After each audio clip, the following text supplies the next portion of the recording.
L'histoire commence lorsque cet homme d'âge moyen ouvre les yeux pour la première fois dans le corps du jeune noble Liam Hilton. Alors qu'il se trouve à la table d'un somptueux dîner, il se demande exactement où il est, ne comprenant pas comment il est arrivé là. Il se rappelle qu'il buvait une boisson énergisante dans un bar après le travail. Il regarde autour de lui et aperçoit un miroir qui lui révèle qu'il est désormais un enfant.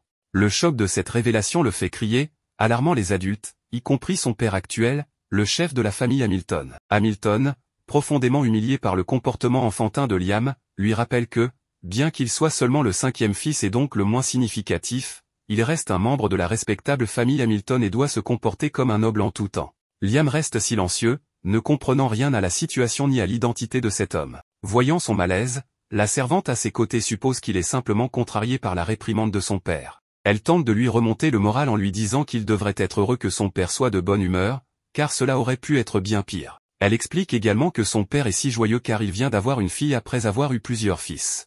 Pour célébrer cette occasion, il a organisé cette fête pour l'anniversaire de sa fille. Lentement, Liam commence à comprendre qu'il joue le rôle du fils d'un noble. Il suppose qu'il s'agit d'un rêve étrange. Mais lorsqu'il s'endort en espérant se réveiller dans sa vie habituelle, il se réveille le lendemain matin toujours dans le corps de cet enfant. C'est alors qu'il réalise que ce n'est pas un rêve, mais bien la réalité. Ne comprenant pas pourquoi cela lui arrive, Liam n'a pas d'autre choix que d'accepter sa nouvelle vie. Il enfile les vêtements d'enfant et commence par explorer le balcon pour avoir une vue d'ensemble sur la maison Hamilton. Il découvre que celle-ci est entourée de vastes terres qui, selon la servante, appartiennent toutes à la famille Hamilton. Alors qu'il essaie de s'adapter à cette nouvelle vie, un de ses frères aînés vient lui parler de leur sœur. Ce frère, Bruno, est le quatrième fils et il a déjà décidé de l'avenir de leur sœur. Si elle est belle, elle doit se marier dans la famille royale, ce qui permettra de préserver leur statut de noblesse. Apparemment, la famille Hamilton est sur le point de perdre son statut noble, car elle n'a rien accompli de notable au cours des 3 dernières générations. Le père de Liam, actuel chef de famille, représente la 3e génération. Lorsqu'il prendra sa retraite, un membre de la 4e génération devra lui succéder. Bruno est convaincu qu'ils n'accompliront rien d'ici là et que les Hamilton deviendront des roturiers. Pour éviter cela, Bruno veut exploiter au maximum cette bénédiction et sauver leur famille de la ruine. Âgé de seulement 13 ans, Bruno est 1 an de plus que Liam mais agit de manière beaucoup plus mature. Il conseille à Liam de commencer à réfléchir à l'avenir de leur famille. Leur discussion est interrompue par l'arrivée de leur précepteur, qui commence à leur enseigner les bases de la magie. En apprenant qu'il va étudier la magie, Liam ne peut contenir son excitation et bondit de son siège, embarrassant Bruno, surpris par cette réaction. Bruno lui dit de ne pas se faire trop d'illusions, car seulement une personne sur 100 possède un talent naturel pour la magie. Malgré ses faibles chances, Liam est déterminé à apprendre la magie. Il écoute attentivement le précepteur, n'ayant jamais eu la chance d'étudier la magie dans sa vie précédente de roturier. Après le cours, il se précipite vers une servante et exige qu'elle le conduise à la bibliothèque. Une fois sur place, il commence à chercher des livres sur la magie. Il en choisit un intitulé Magie de feu pour débutants et suit les instructions pour lancer un simple sort de feu. Il parvient à allumer une flamme sur son index.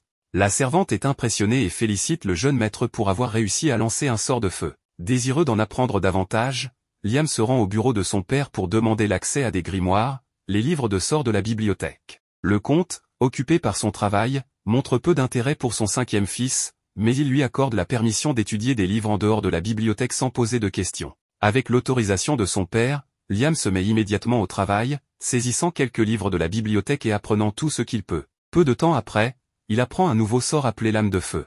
Un mois passe, et Liam maîtrise son sort de lame de feu sans l'aide d'un grimoire. Il montre cet accomplissement à Bruno, qui n'en revient pas que son jeune frère ait appris cela seul en seulement 1 mois. En tant que frère aîné, Bruno veut naturellement être meilleur que Liam et prend son propre grimoire pour chercher un éventuel raccourci afin d'apprendre des sorts. Cependant, après avoir essayé un moment, Bruno réalise que leur plus jeune frère est tout simplement extrêmement talentueux, avec une forte affinité pour la magie. Bruno conseille alors à Liam de continuer à apprendre la magie, lui promettant que s'il continue à briller, il pourra gagner en statut et devenir célèbre. Mais cela signifierait aussi que Liam surpasserait complètement le reste de la famille Hamilton. Bruno demande donc à Liam s'il étudie aussi intensément pour devenir le prochain chef de famille. Liam le rassure en disant qu'il veut simplement apprendre la magie comme passe-temps et qu'il n'a pas l'intention de viser le trône ou de devenir une cible pour leur frère aîné, Albrevi. Peu après, Liam apprend tous les sorts de feu pour débutants et décide de se fixer un nouvel objectif, maîtriser tous les sorts de glace pour débutants. Le père de Liam l'approche, ayant entendu dire qu'il peut utiliser la magie. Voyant enfin une valeur en lui, il commence à s'intéresser à son 5e fils. Cependant, sceptique, il demande à Liam de lui démontrer son talent. Liam montre son nouveau sort de glace en gelant un livre. Monsieur Hamilton n'est pas impressionné et demande si c'est tout ce que Liam peut faire. Liam répond qu'il vient à peine de commencer à apprendre la magie de glace. Ne voulant pas que son père le sous-estime, il révèle qu'il a maîtrisé tous les sorts de feu pour débutants en moins d'un mois. Cette fois, la réaction de Monsieur Hamilton change. Il éclate de rire en disant que les cieux ont enfin béni leur famille. Il encourage Liam à continuer d'apprendre et lui dit de ne pas hésiter à demander plus de grimoires si nécessaire. Pour la première fois, Liam se sent soutenu et encouragé par son père. Motivé, il se rend dans la forêt pour pratiquer, mais un majordome chuchote à Monsieur Hamilton une mauvaise nouvelle. Ignorant ce qui se passe, Liam croise un homme en manteau blanc assis sous un arbre. L'homme demande à Liam s'il est l'un des fils Hamilton. Lorsque Liam répond par l'affirmative, l'homme soupire et lui dit d'aller de l'avant et de le capturer. Voyant Liam totalement perplexe, l'homme lui dit d'oublier cela et lui demande plutôt s'il a un grimoire. En entendant que Liam va pratiquer la magie pour débutants, l'homme propose de lui enseigner une méthode plus efficace et lance 5 sorts différents à la fois. Fasciné, Liam demande à l'homme de lui apprendre comment faire. Appréciant le fait que Liam ne possède pas l'orgueil inutile de la plupart des nobles, l'homme accepte de lui montrer les bases. Il enseigne à Liam comment lancer simultanément des cercles magiques avec ses 2 mains. Liam parvient à lancer des sorts de feu des 2 mains, et l'homme lui apprend ensuite à lancer 3 cercles magiques à la fois.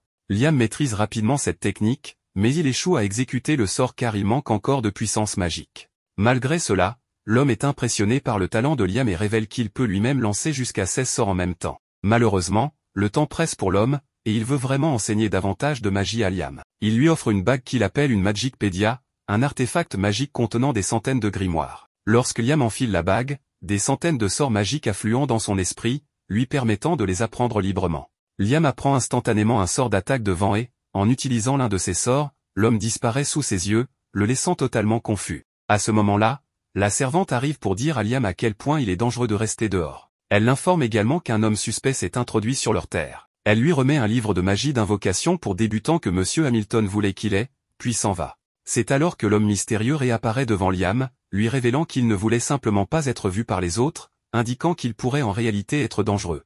L'homme dit à Liam qu'il ne pourra pas rester longtemps et qu'il souhaite lui enseigner un dernier sort avant de partir. Il demande à Liam de choisir un sort dans le livre de magie d'invocation et Liam choisit celui pour invoquer un salamandre, un esprit de feu de bas niveau. Suivant les instructions de l'homme, Liam utilise l'anneau pour activer le sort. Il réussit à invoquer le salamandre, mais celui-ci est immédiatement absorbé par l'anneau.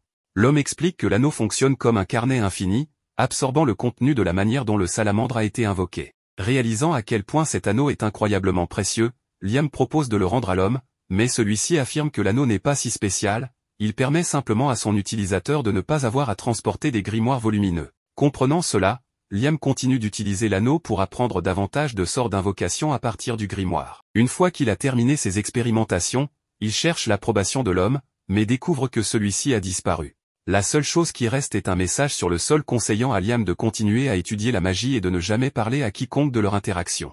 Bien que Liam n'ait passé qu'une heure ou deux avec cet homme mystérieux, il le considère comme son maître et lui est profondément reconnaissant pour ses enseignements. Un mois passe et Liam maîtrise ses sorts d'attaque et d'invocation. En utilisant ces sorts, il crée un four fonctionnel, qu'il utilise ensuite pour produire du charbon blanc. Un jour, Bruno rend visite à Liam et est étonné de voir qu'il a déjà fabriqué une quantité considérable de charbon blanc et collecté un sac rempli de cristaux de l'euchrochrome, utilisés pour récupérer de la puissance magique. Liam explique qu'il a créé les cristaux lui-même en utilisant 5 types de magie simultanément, démontrant ainsi ses compétences impressionnantes. Bruno est fier des progrès de son jeune frère, et il suppose que Liam réussira à se débrouiller seul. Bruno annonce qu'il a l'intention de se marier dans une famille noble de Baran pour gagner un peu d'indépendance.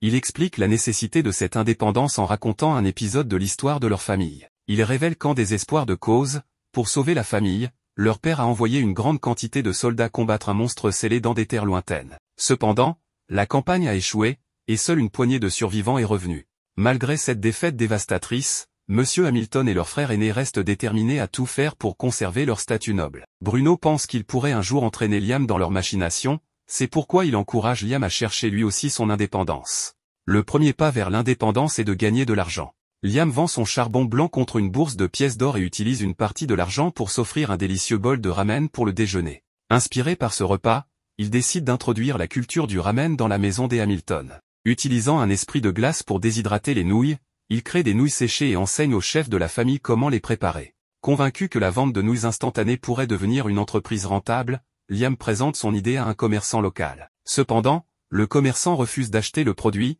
expliquant que seul le fils aîné des Hamilton, Albrecht, a l'autorité pour conduire des affaires au nom de la famille. Alors que Liam quitte le magasin, frustré, Albrevi sort d'une pièce à l'arrière, révélant qu'il a observé de près les progrès de son frère cadet. Jaloux des talents croissants de Liam, Albrevi déclare qu'il ne permettra plus à Liam d'agir librement. Liam rentre chez lui, déterminé, et reste motivé à poursuivre ses ambitions commerciales. Pour l'instant, il stocke tous ses objets créés dans un système de stockage dimensionnel qu'il a fabriqué à l'aide d'un sort appris grâce à l'anneau. Déterminé à continuer son travail sans être vu, Liam utilise un sort d'invocation peu conventionnel pour créer un clone de lui-même. Il prévoit de laisser ce duplicata à la maison des Hamilton pour maintenir les apparences, tandis qu'il part seul dans les terres lointaines pour vendre ses marchandises. Un autre jour, alors que Liam s'entraîne dans la forêt, son frère arrive et lui demande son but. Liam comprend sa question car son frère se sent menacé. Mais le garçon répond qu'il veut être autonome. Pour cela, Albrevi lui conseille de se rendre à la guilde des aventuriers. Liam arrive à la guilde et reconnaît que l'endroit ressemble à ce qu'il avait entendu dire. En entrant, il attire les regards inquisiteurs des autres chasseurs qui se demandent ce qu'un petit enfant fait dans la guilde. L'un d'eux se moque même de lui demandant s'il est venu faire des courses pour sa maman. Concentré, il ignore les vieux imbéciles et se dirige directement vers un homme au regard féroce qu'il suppose être le maître de la guilde. Lorsqu'il lui demande si cet homme est bien le maître de la guilde, celui-ci le reconnaît immédiatement comme Liam Hamilton. Il reconnaît également qu'Albreville a informé de l'arrivée de Liam. Avant d'aller plus loin, il suggère de faire passer un test à Liam, précisant que cela est nécessaire pour ne pas le placer dans une classe trop difficile pour lui. En entendant cela, Liam n'a aucun problème avec l'idée. Pour commencer le test, le maître de la guilde lui ordonne de lancer un sort d'attaque qu'il trouve facile. Il ajoute même que Liam peut prononcer lentement son incantation, mais Liam n'a absolument aucune idée de l'utilité d'une incantation. Cela semble très amusant au maître de la guilde, mais il se rend vite compte de ce que Liam voulait dire. Liam se dit qu'il ne peut pas se retenir d'utiliser toute sa force, car c'est ce qui déterminera sa place dans la guilde. Sans perdre de temps, il tire plusieurs rafales autour de la tête du maître de la guilde, laissant sa bouche grande ouverte de surprise. Les autres chasseurs qui ont assisté à cela restent sans voix face à la puissance de la magie de Liam. Pendant ce temps, le maître de la guilde garde son calme et propose de classer Liam en catégorie B en raison de sa grande puissance. Cela laisse Liam indifférent, sans montrer de signes de joie ou de mécontentement. Après avoir quitté la guilde, il regarde sa plaque de rang B et se demande si cela est suffisant. Alors qu'il réfléchit à cela, une jolie fille s'approche de lui et se présente sous le nom d'Azuna. Elle propose de former une équipe avec lui, étant donné combien il est dangereux de chasser seul. Voyant à quel point elle est belle, Liam, tombant sous son charme, accepte rapidement son offre. Les deux se serrent la main pour sceller l'accord et partent ensemble. En chemin, Liam rappelle à Azuna qu'ils n'ont pris aucune mission de chasse de la guilde. En réponse, elle révèle que les missions de chasse sont seulement attribuées aux chasseurs de rang A et plus. Les chasseurs de rang B, comme eux, doivent se débrouiller pour trouver des monstres dangereux et les ramener à la guilde pour une récompense. Alors qu'elle explique cela, les deux sont attaqués par une meute de loups-garous monstrueux. N'ayant nulle part où fuir, Azuna est sur le point de se faire dessus mais retrouve sa confiance lorsque Liam utilise sa magie pour placer des monstres à croissance rapide dans les gueules des loups, les laissant occupés et épuisés, ce qui permet à Azuna de porter les coups finaux pour les éliminer. Après avoir éliminé tous les loups, il les ramène à la guilde. En voyant le nombre de loups tués, les autres chasseurs sont abasourdis par leur propre incompétence. Le maître de la guilde est ravi que les deux aient pu abattre 42 loups à eux seuls. Il réalise la force qu'ils possèdent et leur propose de les embaucher pour une véritable mission de chasse.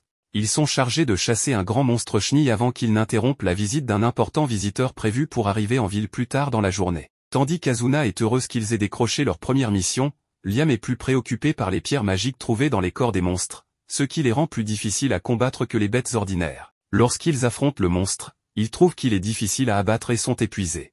Liam essaie tous les sorts de son arsenal, mais rien ne semble fonctionner contre le monstre, ce qui le fait se sentir comme un homme ordinaire. Cela laisse Azuna dévastée, car elle s'attendait à ce que leur première mission soit facile. En pleine déception, elle se demande si un météore pourrait tomber sur le monstre. Cette idée semble excellente à Liam, qui élabore un plan pour éliminer définitivement le monstre. Il utilise Azuna comme appât pour attirer le monstre dans un endroit désert et invoque sa boîte à objets pour faire tomber un gros rocher sur celui-ci. Ils finissent par utiliser cette technique pour abattre 2 monstres chenilles et retournent à la guilde avec leur prise. En voyant cela, le maître de la guilde et les chasseurs sont une fois de plus choqués. Ils se demandent comment ils ont pu abattre 2 monstres en si peu de temps. Les autres chasseurs continuent de se demander comment ils ont pu abattre les monstres si rapidement. Pendant ce temps, Azuna tente de convaincre le maître de la guilde de leur offrir une récompense plus élevée, lui rappelant qu'il y aurait pu avoir un problème avec le visiteur important s'il n'avait pas trouvé le 2e monstre chenille. Prenant cela en compte, il leur propose de leur donner 5 fois la récompense initiale en argent. Cela ravit Azuna, mais Liam reste impassible à ce sujet. Plus tard dans la journée, tout le monde attend l'arrivée du visiteur important.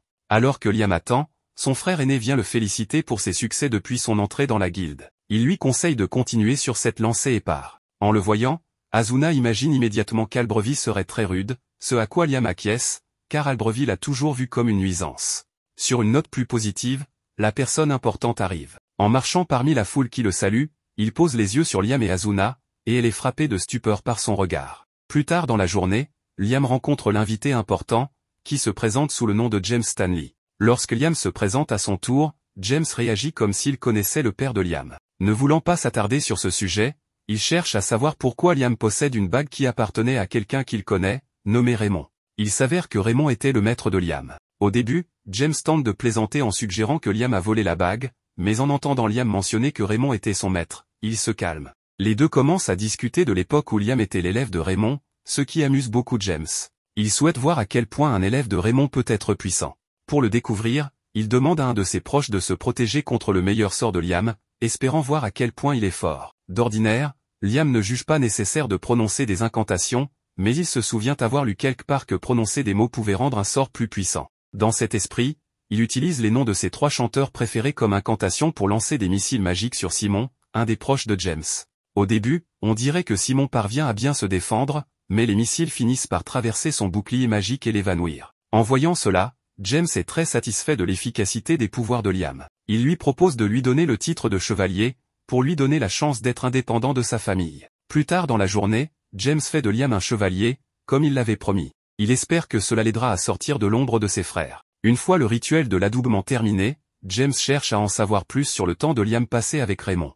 Il connaît Raymond comme étant un farceur et veut savoir si Liam a déjà fait l'expérience de ses blagues. À ce moment-là, Liam se souvient du moment où son maître lui avait laissé 100 kg de poussière d'or comme cadeau de fin d'études, après l'avoir jeté dans l'eau et l'avoir obligé à perfectionner sa compétence de boîte à objets avant de pouvoir y accéder. Bien que cela ait été censé être un cadeau, Raymond révèle que le mystère derrière cela était un test de fin d'études pour Liam. En entendant cela, James comprend immédiatement que l'or n'était qu'une diversion, et que le véritable cadeau de fin d'études pourrait être tout proche, mais pas caché en évidence.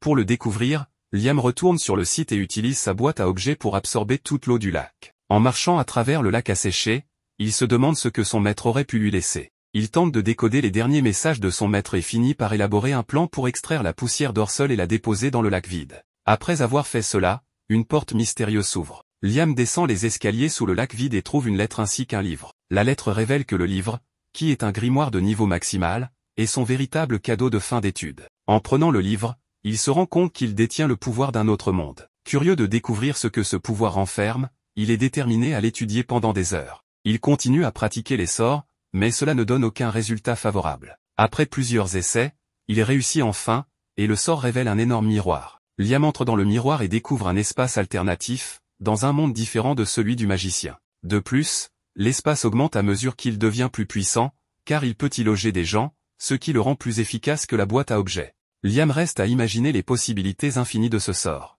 Il est incroyablement reconnaissant envers son maître de lui avoir laissé quelque chose d'aussi puissant. Un mois plus tard, Liam et Asuna combattent une grande grenouille. Ils tentent d'utiliser des salamandres de feu contre elle, mais elles n'ont aucun effet. Cela irrite la grenouille, qui est prête à les attaquer avec de la foudre. Liam utilise ses pouvoirs du monde parallèle et emmène Asuna avec lui pour les protéger de l'attaque de la grenouille. Finalement, la grenouille perd connaissance, ce qui permet à Asuna de l'achever. Ils apportent la pierre magique de la grenouille à la guilde, et le maître de la guilde est surpris qu'ils aient réussi cela, surtout étant donné que c'était un travail classé. Cependant, il semble faire comme si Liam avait tout fait seul. Cela agace Asuna, mais elle ne le prend pas trop mal. Elle se demande comment elle pourrait devenir plus forte pour rivaliser avec la puissance de Liam. À ce moment-là, le maître de la guilde suggère qu'elle devienne sa familière, car cela améliorerait ses pouvoirs en fonction de ceux de son maître. En entendant cela, Asuna est ravie et accepte de devenir la familière de Liam, même si l'un des effets secondaires est qu'elle ne pourrait jamais lui dire non. Elle affirme qu'elle ne s'en soucie pas, même s'il veut être rusé avec elle, car cela ne la dérange pas. Liam accepte. Le maître de la guilde effectue le rituel pour eux en faisant embrasser Asuna le dos de la main de Liam. Lorsqu'elle fait cela, elle devient immédiatement plus puissante et acquiert une compétence unique qui lui permet de se déplacer vite comme l'éclair. Voyant comment cela fonctionne, Liam reste sceptique quant au contrat de familière, et se demande si cela fonctionne réellement. Il décide de l'essayer avec quelqu'un d'autre pour voir si cela est réellement efficace. Asuna lui recommande une personne qu'elle connaît, nommée Jodie. Lorsqu'il fait de Jodie sa familière, elle rajeunit soudainement et acquiert le pouvoir de guérir les gens avec sa cuisine. Quelques jours plus tard, James invite Liam à sa maison et lui annonce l'arrivée de la princesse Scarlett. Il loue tous les accomplissements de Liam depuis son arrivée en ville et lui révèle que cela a fait de lui une personne d'intérêt pour la princesse. Il ajoute que la princesse souhaite voir ses familiers et observer leurs capacités uniques. En entendant cela, Liam refuse immédiatement, car il pense que cela serait irrespectueux envers ses familiers, qui sont ses amis et non des objets de spectacle. Après qu'il ait dit cela, James le laisse partir. Nous découvrons alors que la princesse n'est en réalité que la servante déguisée, et ayant entendu toute leur conversation, elle croit que Liam n'oserait pas lui dire la même chose en face. Le protagoniste est allé rencontrer la princesse et a été impressionné par l'importance de cette femme. Il se présente, et elle lui dit qu'elle veut aller droit au but. Scarlett souhaite qu'il lui explique comment il a réussi à vaincre l'orfe carnivore et la grenouille géante. Liam partage tous les détails, et la princesse est stupéfaite, n'ayant jamais entendu parler de quelqu'un capable de vaincre une grenouille géante sans magie de haut niveau.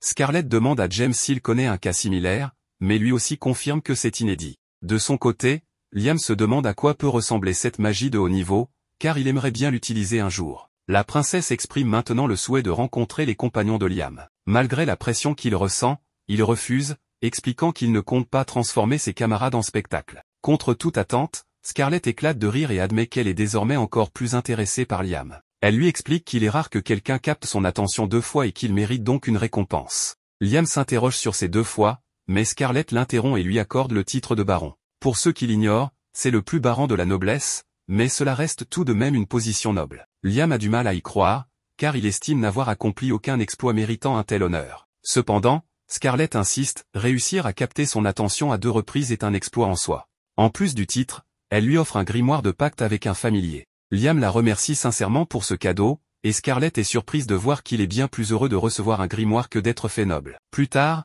alors qu'il admire son nouveau grimoire, Bruno, son frère, vient le voir. Apprenant que Liam est désormais baron, Bruno est ravi et mentionne qu'Albrevie, leur frère, sera probablement furieux. Cela paraît étrange, car leur père est un comte, un titre bien plus élevé. Cependant, Bruno explique que les titres obtenus par mérite surpassent ceux hérités. Bruno est très fier de son frère et espère qu'il continuera à prospérer. La nuit venue, Liam croise son frère aîné, Albrevie. Malgré le salut cordial de Liam, Albrevie est furieux et lui lance un tu verras. Jaloux des accomplissements de son frère, il force des servantes à dire qu'il est meilleur que Liam, les menaçant de licenciement si elles refusent. Albrevie est déterminé à surpasser Liam par n'importe quel moyen. Le lendemain, Liam prend le thé avec ses 2 compagnons. Cependant, il est gêné d'être appelé maître juste à cause de son pacte de familier. Il leur demande alors de l'appeler simplement par son prénom. Les 2 jeunes femmes sont ravies d'être à ses côtés, ce qui attire quelques envieux en raison de leur beauté.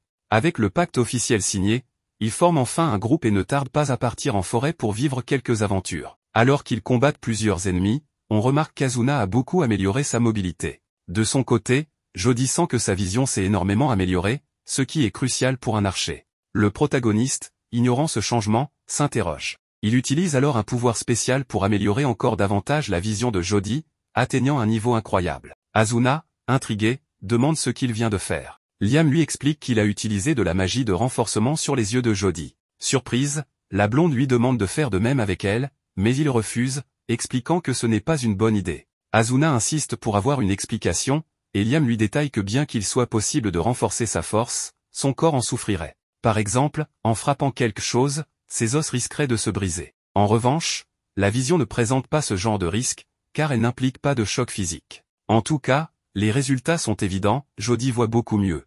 Plus tard, en retournant au guild, il découvre une situation catastrophique. Azuna demande à quelqu'un ce qui se passe, et on lui explique qu'Albrevie a causé un énorme problème en brisant un seau, provoquant un désastre sans précédent. Liam se précipite immédiatement chez lui et découvre de nombreux soldats blessés, parmi lesquels Albrevie, qui semble vouloir continuer à se battre. Toutefois, le maître barbu de la guilde intervient pour lui donner une bonne leçon avant de l'envoyer en ville. Liam se sent coupable de la situation, mais le maître barbu lui assure qu'il n'en est pas responsable. Azuna, perdu, demande des explications. Le maître leur raconte qu'un dragon impitoyable nommé Radon, scellé dans cette forêt par le grand-père de Liam, vient d'être libéré. Liam réalise alors que ce dragon est la créature dont Bruno lui parlait souvent.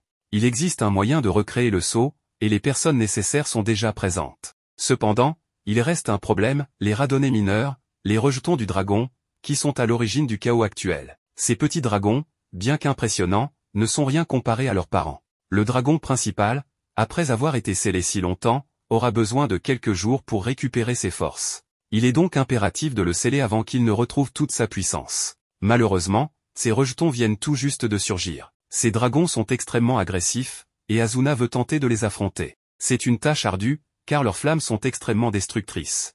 Liam sait qu'ils sont en difficulté, d'autant plus qu'il y a 3 dragons à affronter. Il demande alors à Asuna d'utiliser sa vitesse pour s'éloigner avec Jody. Pendant ce temps, Liam invoque sa boîte à objets, convoque ses objets préférés et déclenche un sort nommé monde parallèle. Grâce à cela, il parvient à piéger les créatures dans une dimension parallèle. Il lance ensuite son grimoire dans sa boîte à objets, scellant ainsi les 3 créatures. Le maître barbu est impressionné que Liam ait pu, seul, vaincre les 3 dragons en un seul mouvement. Alors que les autres commencent à recréer le sceau pour enfermer Radon, Asuna et Jody reviennent pour demander à Liam comment il a fait. Il leur explique qu'il a utilisé son sort monde parallèle, qui crée un espace séparé. Comme il ne maîtrise pas encore parfaitement ce sort, tout ce qui entre dans cet espace disparaît lorsqu'il le désactive. Ces 2 personnes sont ravies d'avoir Liam à leur côté, le considérant comme quelqu'un d'incroyable. Soudain, une voix terrifiante résonne en appelant Liam. Il s'agit de Radon, le dragon, qui lui dit qu'il est un humain insignifiant mais doté d'une immense âme. Liam est surpris que le dragon impitoyable lui parle, et Radon est tout aussi étonné qu'on l'appelle ainsi. Il se demande si c'est ainsi que les humains modernes le nomment, bien que cela ne l'intéresse pas, car il est normal que son nom ait changé au fil des siècles. Radon demande alors au protagoniste qui il est réellement. Liam répond qu'il n'est qu'un simple humain, mais le dragon n'y croit pas, ressentant que l'âme et le corps de Liam ne sont pas en harmonie. Liam se demande si Radon a deviné qu'il est un adulte réincarné dans un corps plus jeune. Le dragon lui répond que, même s'il ne sait pas comment cela est arrivé, la vie de Liam sera certainement très intéressante. Liam a l'impression que le dragon lui a lu dans les pensées, mais Radon lui demande de le laisser l'accompagner,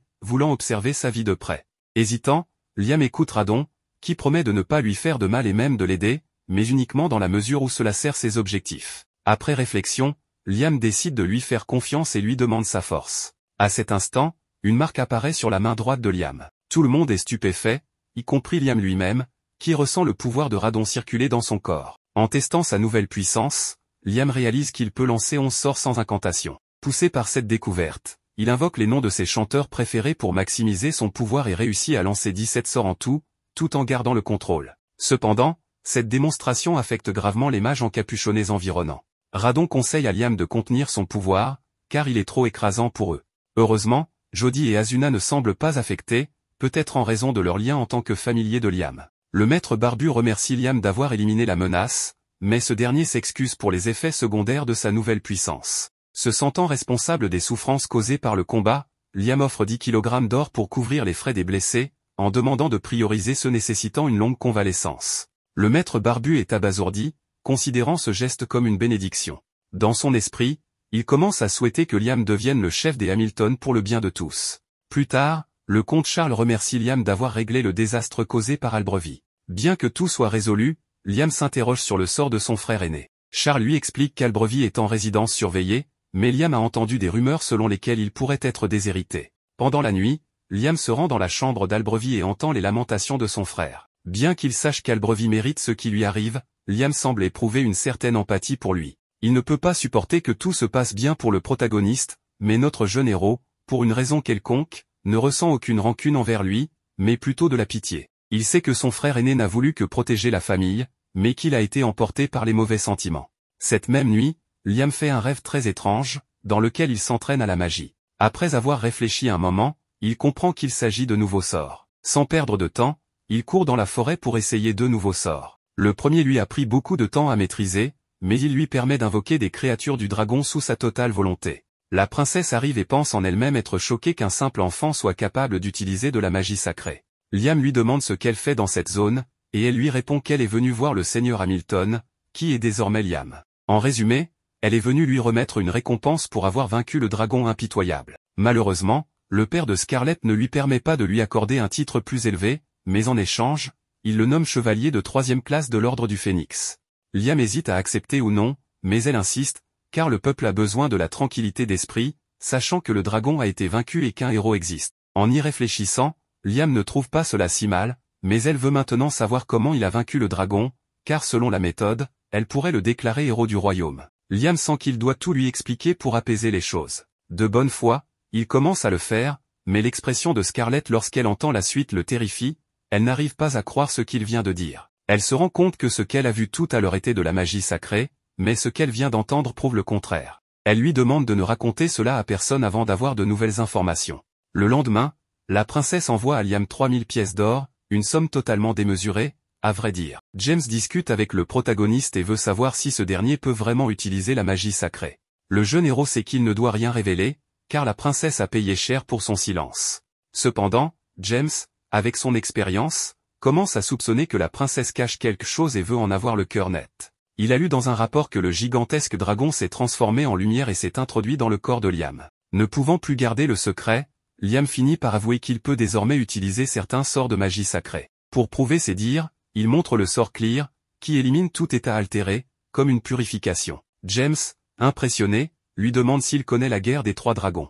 N'en ayant jamais entendu parler, Liam écoute attentivement. James raconte qu'autrefois, 3 dragons se sont affrontés, mais un seul a triomphé grâce à l'usage de la magie sacrée. Ce dragon vainqueur s'est uni à une humaine, qui a utilisé la magie sacrée pour fonder une nation, celle où il se trouve actuellement. Initialement, on pensait que cette union signifiait la fondation d'une famille, mais James commence à croire que ce n'est pas le cas.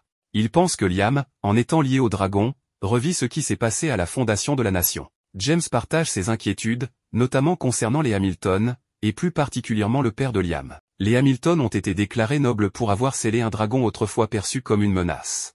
Mais si ce dragon est en réalité l'ancêtre de la nation, leur titre pourrait être révoqué. James ajoute qu'un danger encore plus grand serait que le dragon, rempli de colère, cherche à se venger, ce qui plongerait la nation dans le chaos. Cependant, le dragon a dit à Liam qu'il se moquait de l'opinion des humains et qu'il recevrait un nouveau nom dans quelques siècles. Il a également avoué s'intéresser à la vie de Liam, ce qui rassure James, car cela signifie que la nation ne devrait pas être en danger. James conclut que grâce à cette situation, tout le monde peut se sentir en sécurité, et Liam pourrait même être vu comme le sauveur de la nation. En marchant, Liam réfléchit à la possibilité de préparer à l'avance les sorts qui prennent du temps à s'activer. Plus tard, il retrouve ses 2 camarades, qui lui annoncent qu'il y a de nombreuses demandes pour rejoindre leur groupe. Sa renommée, due à la défaite du dragon, attire beaucoup de monde, et il devra choisir parmi une liste de candidats en tant que chef de groupe. De retour chez lui, une de ses camarades lui annonce qu'il a reçu des propositions de mariage, y compris une recommandation de Bruno, qui lui présente le profil d'une jeune fille, parente de sa femme.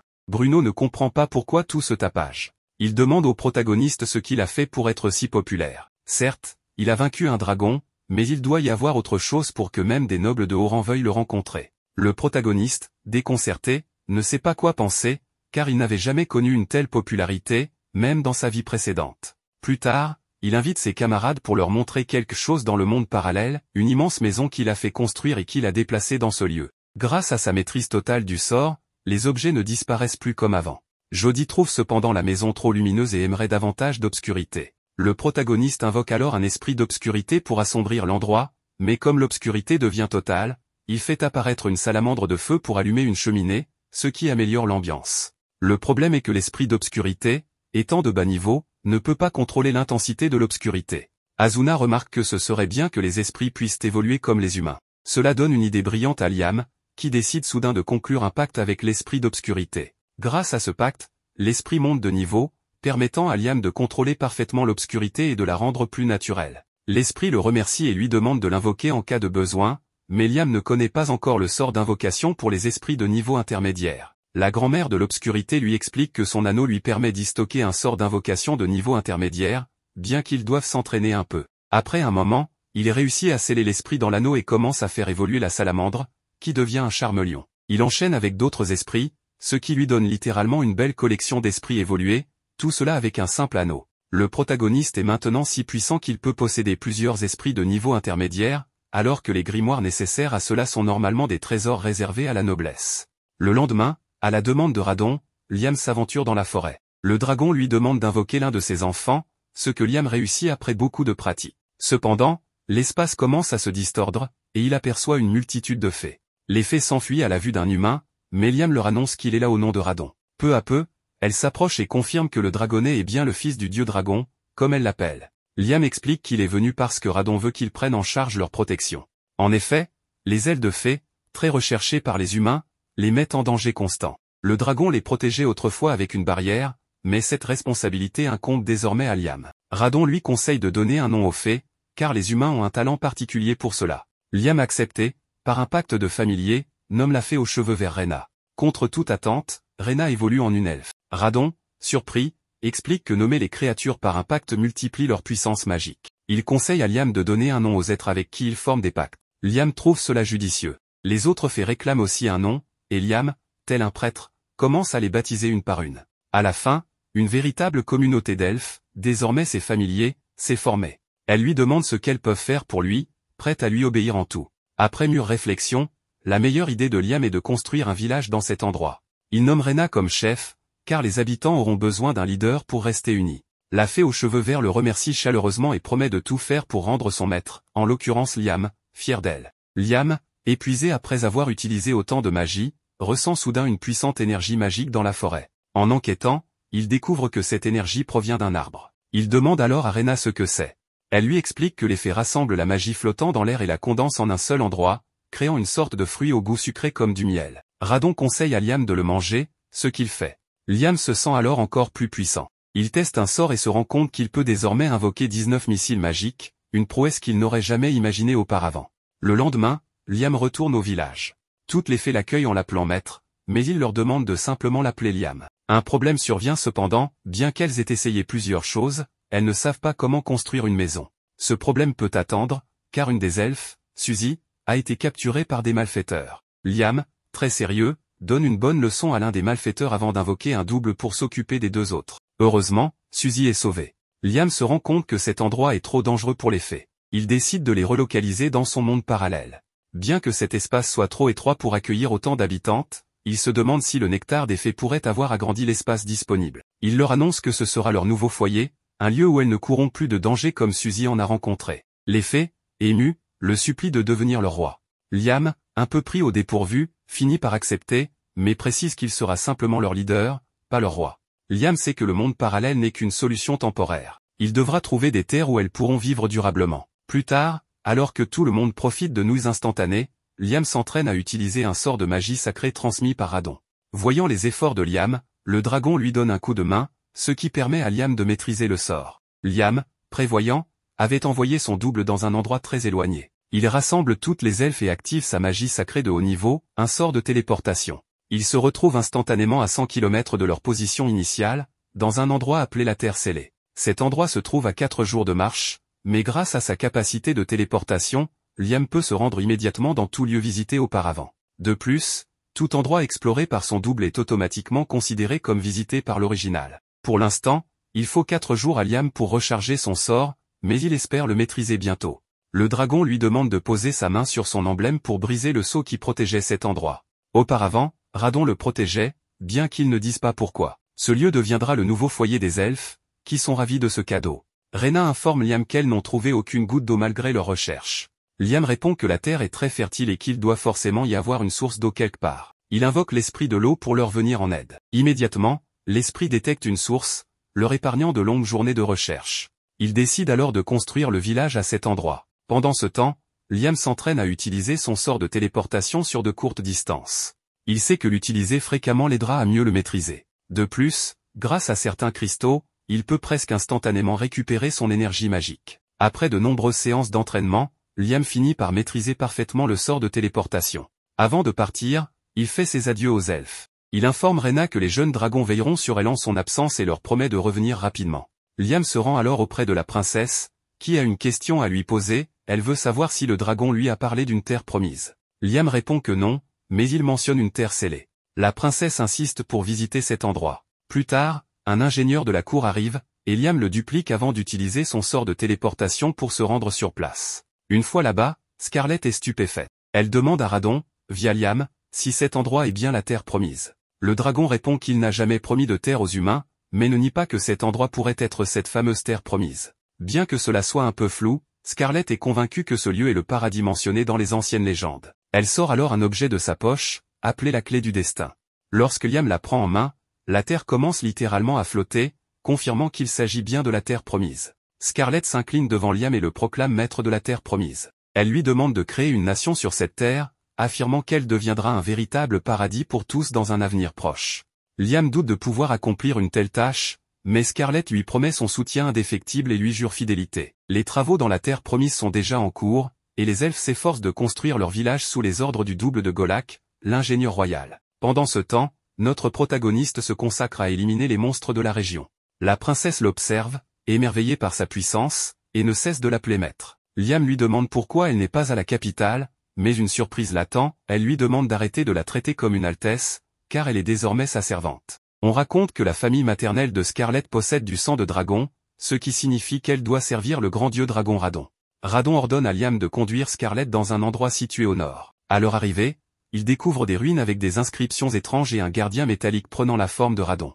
Le dieu dragon demande à Liam de vaincre ce gardien. Sur son front est gravé un mot en langue ancienne. Radon lui explique qu'en effaçant une lettre, le mot deviendra obéissance. Scarlett indique à Liam qu'il s'agit de la deuxième lettre en partant de la droite. Liam s'exécute, et cela fonctionne, le gardien obéit désormais à Scarlett grâce à son sang de dragon. Scarlett décide de rester avec le dragon de métal pour soigner une blessure, bien que cela semble étrange puisqu'il est en métal. Liam retourne au village, où il remarque de la fumée. Les elfes l'informent qu'ils ont été attaqués par des loups-garous. Peu après, ces derniers arrivent, furieux que leur terre sacrée ait été envahie. Leur chef menace de tuer tout le monde s'ils ne quittent pas les lieux. Liam tente de négocier, mais le chef l'attaque. N'ayant pas d'autre choix, Liam l'immobilise et invoque un dragonnet pour comprendre les raisons de cette attaque. Le loup, surpris, explique que les loups-garous ont toujours vécu ici et chassent les intrus sur ordre du dieu dragon.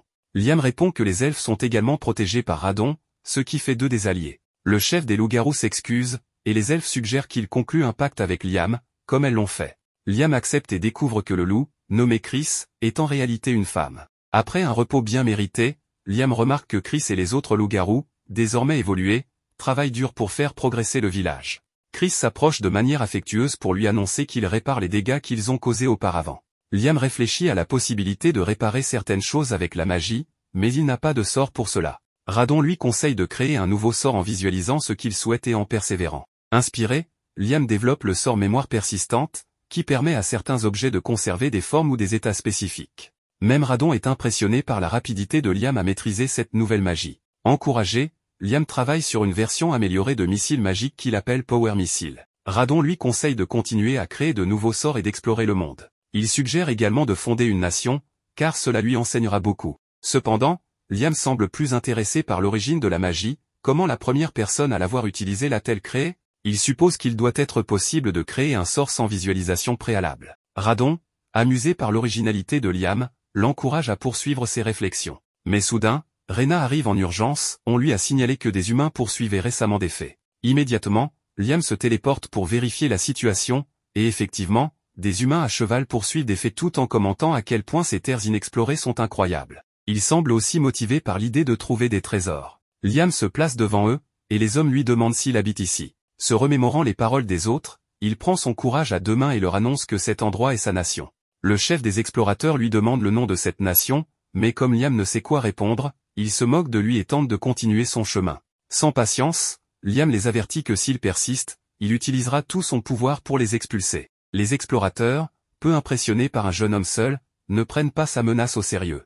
Liam décide alors de leur donner une leçon afin qu'ils ne reviennent jamais. De retour au village, Rena informe Liam que toutes les fées vivant sur ces terres souhaitent conclure un pacte avec lui en tant que familier. Liam accepte volontiers, mais il est surpris de découvrir qu'il y a en réalité près de 100 fées. Après leur avoir donné des noms et les avoir fait évoluer en elfes, Liam remarque que le village a énormément grandi. Dans un autre moment, Liam montre à Scarlett un casque trouvé sur les explorateurs. Scarlett identifie un emblème dessus comme celui de Balt. Elle explique que, comme les royaumes de Jamil et Kistador, ces hommes étaient des explorateurs. Elle ajoute que d'autres explorateurs des royaumes voisins pourraient bientôt arriver, car la vallée qui séparait autrefois ces nations est désormais reliée à la terre promise. Cela pose un sérieux problème, ils sont entourés par 3 grandes nations. Scarlett conseille donc à Liam de fonder rapidement une nation. Pour cela, il lui faudra 3 éléments, des terres, une population et du pouvoir. Si les terres et la population semblent réalisables, Liam sait qu'il lui manque des soldats pour défendre ce nouveau pays. Chris propose que les lycanthropes prennent en charge la protection de la nation. Scarlett leur demande de faire preuve de stratégie, en utilisant leur force de manière judicieuse pour s'assurer que les autres nations choisissent de devenir des alliés plutôt que des ennemis. Le lendemain, un noble nommé Leonardo Berkeley arrive de Jamil. Il annonce que son royaume souhaite une alliance avec Liam et, pour sceller ce pacte, propose la main de la princesse Scarlett. Liam trouve cette offre trop parfaite pour être honnête et doute que Leonardo connaisse réellement Scarlett, qui se tient juste devant lui. Face à cette situation complexe, Liam invente un nouveau sort, la télépathie, qui lui permet de communiquer avec Scarlett par la pensée. Il lui demande si elle pense qu'il doit accepter la proposition. Scarlett lui répond que, même si cela cache peut-être une intention douteuse, l'important est de gagner du temps pour consolider leur nation.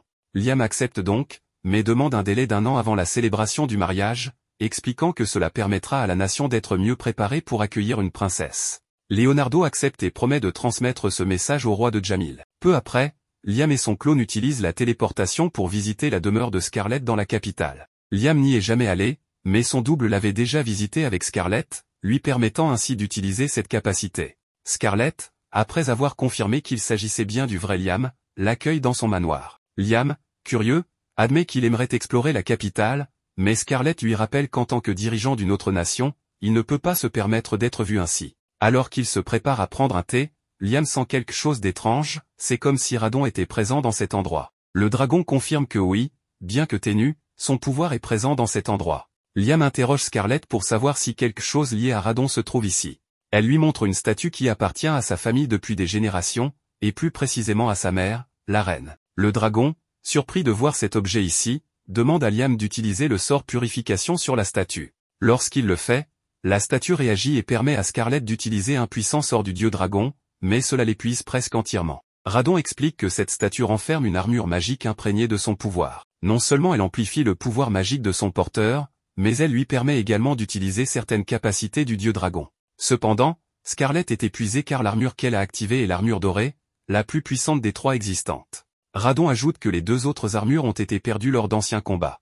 Liam demande comment ces armures magiques sont fabriquées. Radon explique que leur création nécessite du mithril pur. Scarlett promet d'en fournir immédiatement. Après plusieurs essais, mélange et beaucoup de magie, ils parviennent à un résultat exceptionnel. Liam propose à Scarlett de faire un pacte avec l'armure, ce qu'elle accepte. Scarlett obtient ainsi une nouvelle armure, désormais liée à elle, qui ne l'épuise plus autant. Elle remarque que l'armure semble vivante, et Radon explique que les objets magiques de très haut niveau, comme les armures et les épées démoniaques, sont presque des êtres vivants. Intrigué, Liam décide de nommer l'armure Ares.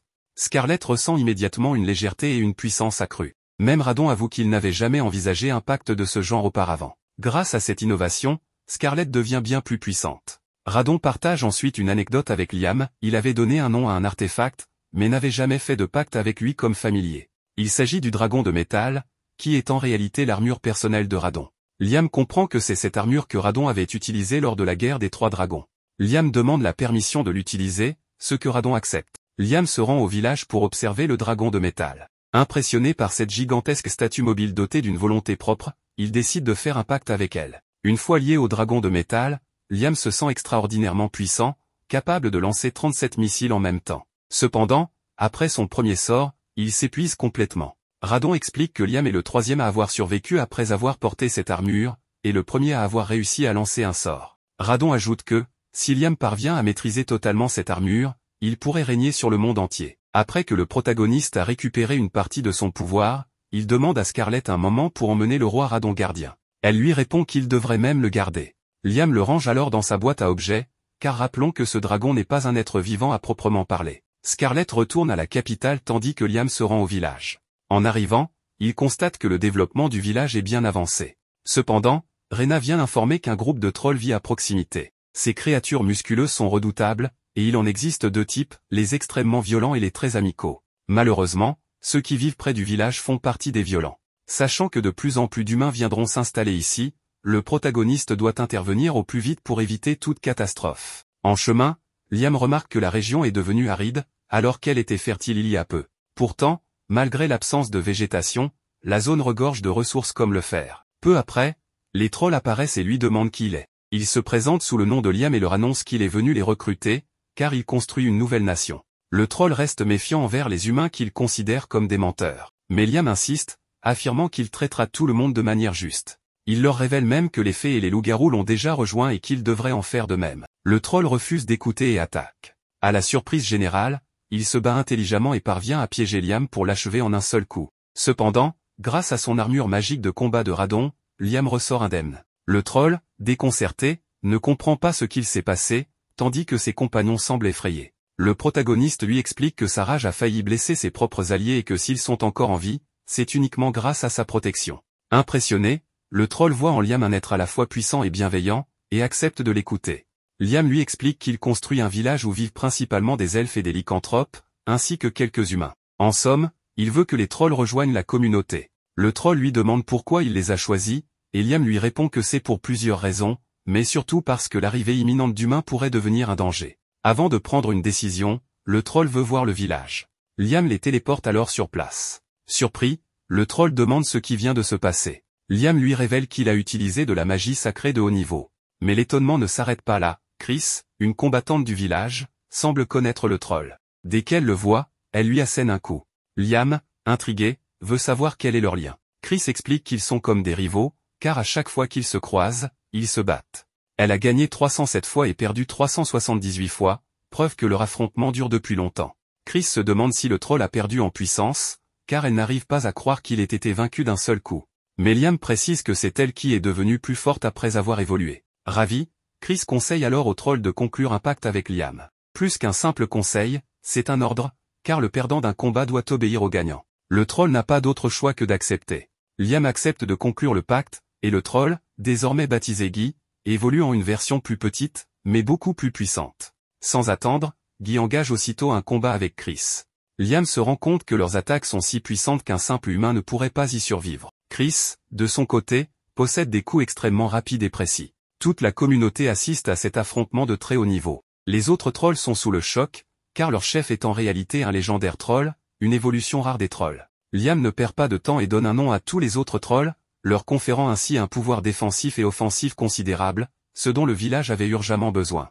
Le lendemain, les trolls se mettent à récolter des roches riches en minerais pour que Liam puisse les extraire. Il invoque alors la salamandre et son champignon pour faire le travail. En plus d'abondantes réserves de fer, il découvre aussi de l'argent, de l'or et un peu de cuivre. Cependant, Liam espérait trouver davantage de mithril, mais il n'en a obtenu qu'une infime quantité. Radon lui rappelle que le mithril est un métal extrêmement rare dans le monde humain. Liam est un peu déçu, car il comptait l'utiliser pour fabriquer des armures en série exclusivement en mithril. Il demande alors à Radon si l'utilisation du mithril est vraiment indispensable. Le dragon lui confirme que oui, car aucun autre métal n'égale sa solidité. Malgré tout, Liam ne veut pas abandonner. Il va donc tenter quelque chose de supplémentaire. Radon l'avertit que l'utilisation d'un autre métal ne mènera qu'à un échec total, mais Liam lui répond que cela lui est complètement égal, car échouer n'est pas un drame, et il est prêt à le faire autant de fois que nécessaire jusqu'à obtenir ce qu'il veut. Radon ne peut s'empêcher de rire, car il sait qu'il a raison d'une certaine manière, et il est heureux que Liam reste quelqu'un d'aussi intéressant. Le protagoniste demande alors à Gnome, le petit champignon, de fabriquer un moule, puis d'y verser le fer fondu. Vient ensuite son tour d'agir, il va baigner le métal dans la puissance magique de Radon. En y repensant, il se souvient que lorsqu'il a donné un nom à l'armure de Scarlett, celle-ci est devenue bien plus puissante. Il décide donc d'en faire de même ici et la nomme Apollon, en hommage au soleil. C'est ainsi qu'il en sort un objet brillant comme un véritable astre. Pourquoi? Parce que Liam a pensé que créer un moule en accord avec le nom choisi la rendrait plus puissante, et il avait raison. Il vient tout juste de créer la première armure magique en fer. Radon est sans voix, car Liam ne cesse de le surprendre. Dans l'après-midi, Liam est un peu attristé, car il prévoyait de créer de nombreuses armures. Mais, évidemment, il ne peut pas utiliser le même nom pour toutes. C'est ironique, avoir autant de fer et de magie, mais manquer d'imagination pour trouver plus de noms.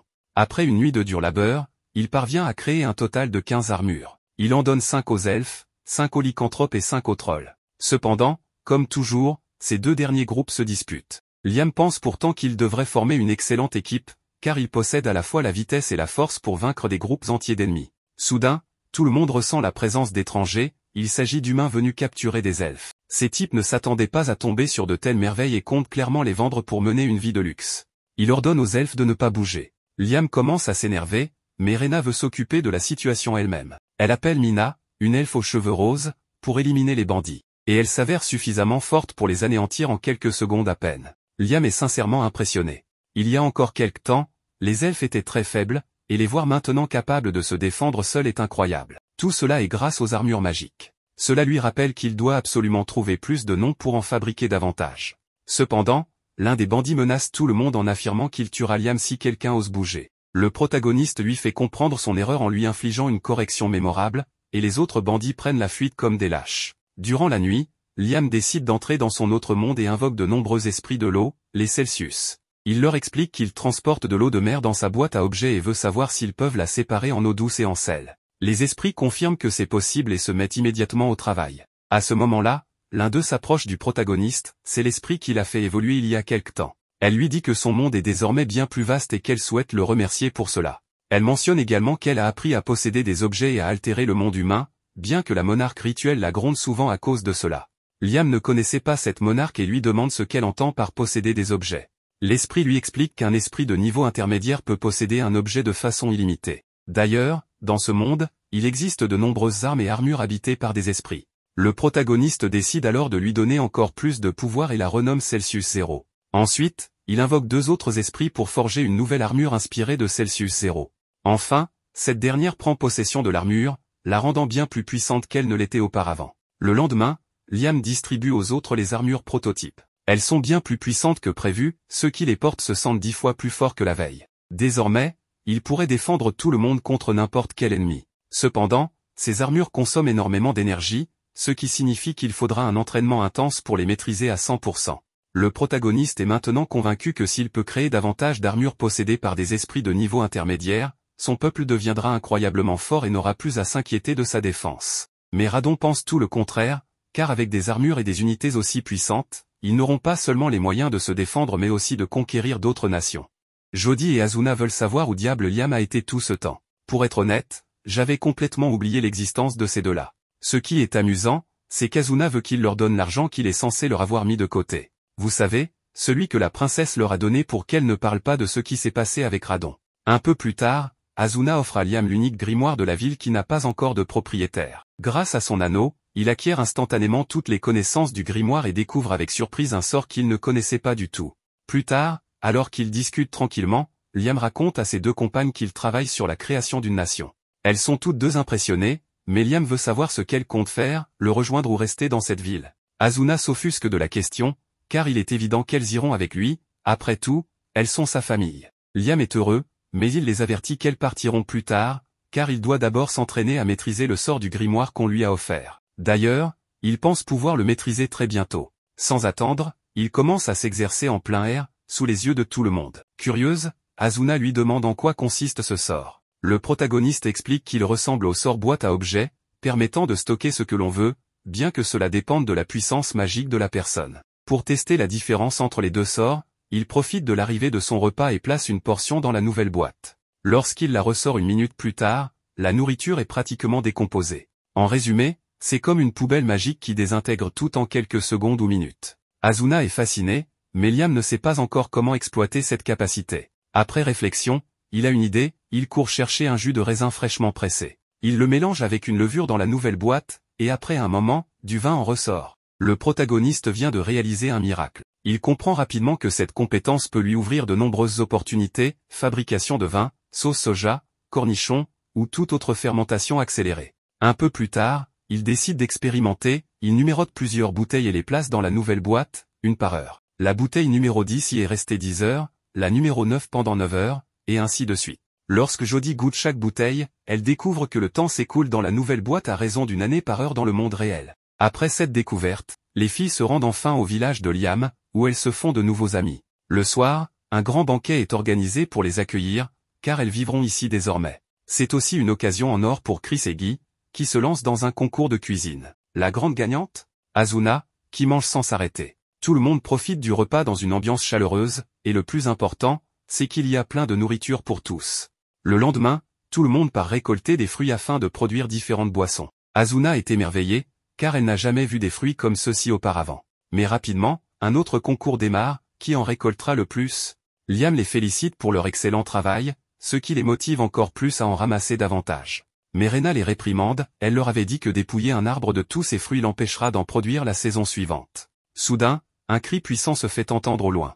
Liam se précipite pour voir ce qui se passe et aperçoit un homme mort dans l'un d'eux. Après avoir été attaqué par le protagoniste, l'homme s'enfuit, mais bientôt, la victime de la morsure commence à agir bizarrement comme un zombie. Il attaque Guy, mais heureusement, celui-ci parvient à le neutraliser. Personne ne comprend ce qui se passe. Liam utilise son sort de purification et réussit à ramener l'homme à son état normal. Il continue à se poser des questions, mais Jody pense qu'il s'agit d'une infection vampirique. Selon elle, lorsqu'un vampire mord quelqu'un, il en fait un serviteur vampirique, et c'est exactement ce qui vient de se produire. Cette capacité, appelée infection, est normalement incurable, mais Liam semble avoir brisé cette limite. Guy doute que ce soit un vampire, et Chris est du même avis, il fait jour, et un vampire aurait dû se désintégrer sous le soleil. Jody commence alors à suspecter quelque chose de bien plus dangereux, un Dracula. Les Dracula sont des vampires mutants qui n'apparaissent que tous les quelques siècles. Ils deviennent des chefs de meute, renforcent leurs subordonnés et éliminent leurs faiblesses face au soleil. Liam comprend que la situation est critique et qu'ils doivent rassembler autant d'informations que possible. C'est alors qu'un lycanthrope arrive avec un message urgent, une horde de vampires se dirige vers le village. Ils sont plus de 10 000, tandis que le village ne compte qu'une centaine d'habitants. L'écart est gigantesque. Pire encore, les rangs des vampires comptent d'anciens habitants des terres voisines, le lycanthrope a aperçu des orques et des gobelins parmi eux. Grâce à cette information, Jody confirme que l'ennemi est bien un Dracula. Rena précise que les vampires sont généralement une espèce discrète et pacifique, mais le Dracula les a transformés en monstres violents. La menace est plus grande que jamais. Pour l'instant, il faut les éliminer au plus vite avant qu'ils ne finissent par infecter tout le monde et anéantir le village. Le protagoniste fera tout ce qu'il peut, mais il demande à prévenir les villages voisins pour qu'ils évacuent au plus vite. Notre héros ne sait pas exactement comment gérer cette situation, mais un peu plus tard, on l'informe que les villages alentours ne prennent pas cette menace au sérieux. Il pense que c'est une blague ou une folie. D'ailleurs, tous les autres s'agenouillent devant lui. Pour ne rien arranger, l'ennemi fait quelque chose d'incroyable, il parvient à ressusciter tous les vampires qui avaient été vaincus au combat. Le protagoniste sait que l'adversaire est puissant, mais pour l'instant, il félicite l'informateur pour son excellent travail. Maintenant qu'il évalue la situation, il comprend que vaincre Dracula ne sera pas simple. Cependant, grâce à toutes les informations récoltées, il a désormais une petite idée de la manière dont il pourrait combattre cet ennemi. Il est donc temps de l'affronter. Un peu plus tard, on retrouve 5 personnages face aux vampires. En quelques secondes, ils enfilent leurs armures magiques de combat et lancent plusieurs attaques pour éliminer un maximum d'ennemis. Mais ils sont bien trop nombreux. Guy ordonne alors une retraite temporaire. Pourtant, un phénomène étrange se produit, Dracula lui-même semble être là. Liam active immédiatement son sort de téléportation pour s'approcher, puis il l'emmène ailleurs, loin des autres vampires. Dracula ne comprend rien. Le protagoniste lui explique qu'ils sont désormais à 1000 km de leur position initiale en seulement 2 secondes. Liam sait qu'il peut vaincre ce type, mais par précaution, il lui demande s'il ne préférerait pas coexister pacifiquement et devenir son voisin. Dracula refuse catégoriquement et déclare qu'il est désormais inarrêtable jusqu'à ce qu'il ait consommé toutes les espèces inférieures. Liam comprend et passe immédiatement à l'attaque avec sa magie, mais l'ennemi esquive ses sorts et se retrouve derrière lui en un instant, ce qui ne lui était jamais arrivé auparavant. Cet adversaire est bien trop dangereux. Il décide alors d'utiliser sa lance sacrée, mais une fois encore, cela ne lui fait absolument rien. C'est maintenant au tour du vampire d'attaquer. Il tente de transformer Liam en l'un des siens, mais heureusement, notre héros active son illusion et parvient à s'échapper de justesse. Dracula est impressionné de voir qu'un simple gamin maîtrise autant de sorts, mais cela ne l'inquiète pas du tout. Le protagoniste comprend qu'il est en mauvaise posture. Il sait que s'il utilise l'armure de Redon, il n'aura plus d'énergie, ce qui le fait hésiter. Pour l'instant, il continue à lancer toutes sortes de pouvoirs contre son adversaire, mais rien ne fonctionne. Dracula ricane et lui annonce que l'attaquer ne sert à rien, car il est immortel. Il affirme que son existence dépasse les lois de ce monde et qu'étant donné qu'il n'est pas vivant, il ne peut tout simplement pas mourir. Son corps actuel n'est qu'un simple récipient, un objet qu'il utilise pour absorber la force vitale flottant dans l'air. Il explique clairement à Liam que tant que ce monde existera, il sera indestructible. Puis il attaque Liam, qui, en un acte de désespoir, active sa nouvelle boîte. Contre toute attente, il réussit à le capturer. Comme avec la boîte à objets, il peut y enfermer des êtres vivants. Mais puisque Dracula n'est pas vivant, il n'y a aucun problème pour l'y emprisonner. Il ne reste plus qu'à voir combien de temps il pourra tenir à l'intérieur sans absorber d'énergie vitale. 10 heures plus tard, soit l'équivalent de 10 ans dans la nouvelle boîte, il est indiqué que le vampire est entré en suspension animée, incapable de faire quoi que ce soit. On peut donc dire que le protagoniste a finalement remporté la victoire. Le protagoniste est de retour avec ses compagnes, qui veulent savoir s'il a réussi à vaincre Dracula. Il leur répond que oui, mais il s'interroge sur l'état des individus sous son contrôle. Les filles ne savent pas exactement, mais ils semblent étranges, leurs crocs tombant comme si de rien n'était. Il semble qu'ils ne soient plus sous l'emprise de Dracula et qu'ils se rétabliront progressivement. Soudain, plusieurs d'entre eux commencent à brûler inexplicablement sous une lumière étrange. Radon explique que c'est la magie de Dracula qui contrôlait leur corps. Maintenant que sa source a disparu, il est probable qu'eux aussi disparaissent. Liam refuse de les laisser ainsi et utilise son sort de purification pour les purifier. Cela fonctionne bien, mais il réalise vite que ce n'est pas suffisant. Radon lui donne un indice sur la manière de surmonter cette situation. Liam décide alors d'invoquer le dragon de métal, l'utilise comme armure et lance un puissant sort de purification sur une vaste zone, sauvant ainsi tout le monde. Toutefois, il s'épuise et finit par s'évanouir. Après un moment, Liam se réveille et se rassure en voyant qu'il fait encore nuit. Cependant, les filles étaient très inquiètes, car il est resté inconscient pendant environ 1 heure. On lui annonce que tout le monde a été sauvé et qu'ils sont maintenant plus tranquilles. Les filles veulent savoir comment il a réussi à émettre cette lumière et à guérir tout le monde. Juste au moment où il allait leur expliquer, Chris surgit pour l'enlacer, soulagé de voir qu'il va bien. Liam en profite pour demander aux autres de rassembler tous les vampires encore en vie, mais uniquement les vampires originaux, pas ceux qui ont été transformés. Il s'avère qu'il n'en reste que très peu. L'un d'eux s'excuse pour ce qui s'est passé et accepte d'assumer toute responsabilité. Liam leur dit qu'il ne les tient pas responsables, car c'est Dracula qui les contrôlait. De manière inattendue, le protagoniste annonce qu'il a un moyen de leur permettre de marcher sous la lumière du soleil, à condition qu'ils rejoignent son peuple. Il leur précise aussi qu'ils devront lui obéir et éviter tout conflit. Il ne les forcera cependant à rien. Comme toutes les autres espèces ont accepté de rejoindre son peuple, cela semble une bonne idée pour les vampires, qui acceptent immédiatement. Ils font désormais partie du royaume de Liam. Le protagoniste décide alors d'utiliser son pacte familial, mais il précise qu'il l'a amélioré, comme il l'a fait avec son armure sacrée. Il utilise maintenant sa magie de pacte de haut familier, et l'un des vampires qu'il a transformé en noble, est rebaptisé Alucard. Ce dernier peut désormais supporter la lumière du soleil. 4 jours plus tard, Dracula disparaît complètement. Ce pauvre type s'est fait humilier par un gamin et un cube. Pendant ce temps, d'autres personnes s'inquiètent du fait qu'un simple humain ait pu vaincre Dracula, car ils comptaient utiliser cette menace comme excuse pour mobiliser leurs troupes. Le chef moustachu réalise que ce n'est pas le pire problème. Il considère Liam comme un monstre déguisé en humain, car ce dernier a lancé de nombreux sorts en même temps et possède en plus la puissance d'un dragon. Il décide donc de le surveiller en permanence afin de trouver un moyen de s'emparer de ses terres. De son côté, Liam est exténué. Grâce à son sort, il a conclu 10 000 pactes avec les monstres de la Terre promise, mais le plus dur pour lui, c'est de devoir leur trouver des noms. 2 Slim, appelés Slimmy et Slimou apparaissent alors. Le village de Liam se développe rapidement, au point de bientôt devenir une véritable ville. De plus, Rena a perfectionné ses connaissances en architecture et a été nommé chef des constructions. Les trolls patrouillent dans la Terre promise, tandis que Chris et les lycanthropes s'occupent de la chasse et de l'approvisionnement en nourriture. Chacun joue un rôle clé. Soudain, Guy arrive pour informer Liam que des humains se trouvent à proximité. Ils se présentent comme des marchands de Kistador et demandent une audience avec le roi de cette nation. Liam ne comprend pas de quoi il parle, mais Guy lui explique qu'il est évidemment le roi. Liam ne se sent pas digne de ce titre, alors Guy demande aux autres habitants leur avis. À leur grande surprise, tout le monde considère déjà Liam comme leur roi, et ils trouvent même inutile de débattre de la question. C'est alors que Radon apparaît et proclame officiellement Liam Hamilton comme le roi légitime de ces terres et de cette nation. Le protagoniste n'en revient pas. Plus tard, il rencontre la princesse et lui demande si elle a trouvé des informations. Elle répond que malgré ses recherches sur le royaume de Jamil, elle n'a rien découvert, mais elle sait que le roi et ses ministres cachent quelque chose.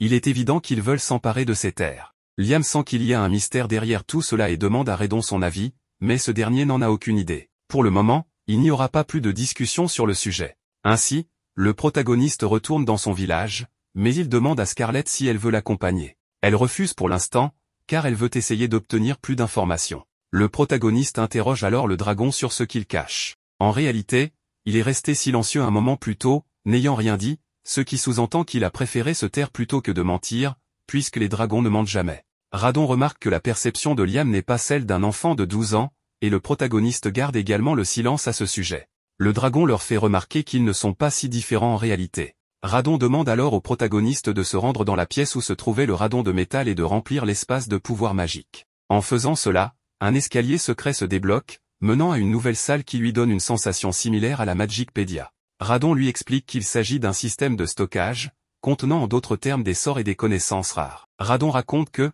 tout comme les PM collectionnaient des objets brillants, les dragons ont une tendance similaire. C'est pourquoi le nid d'un dragon regorge de sorts anciens et interdits.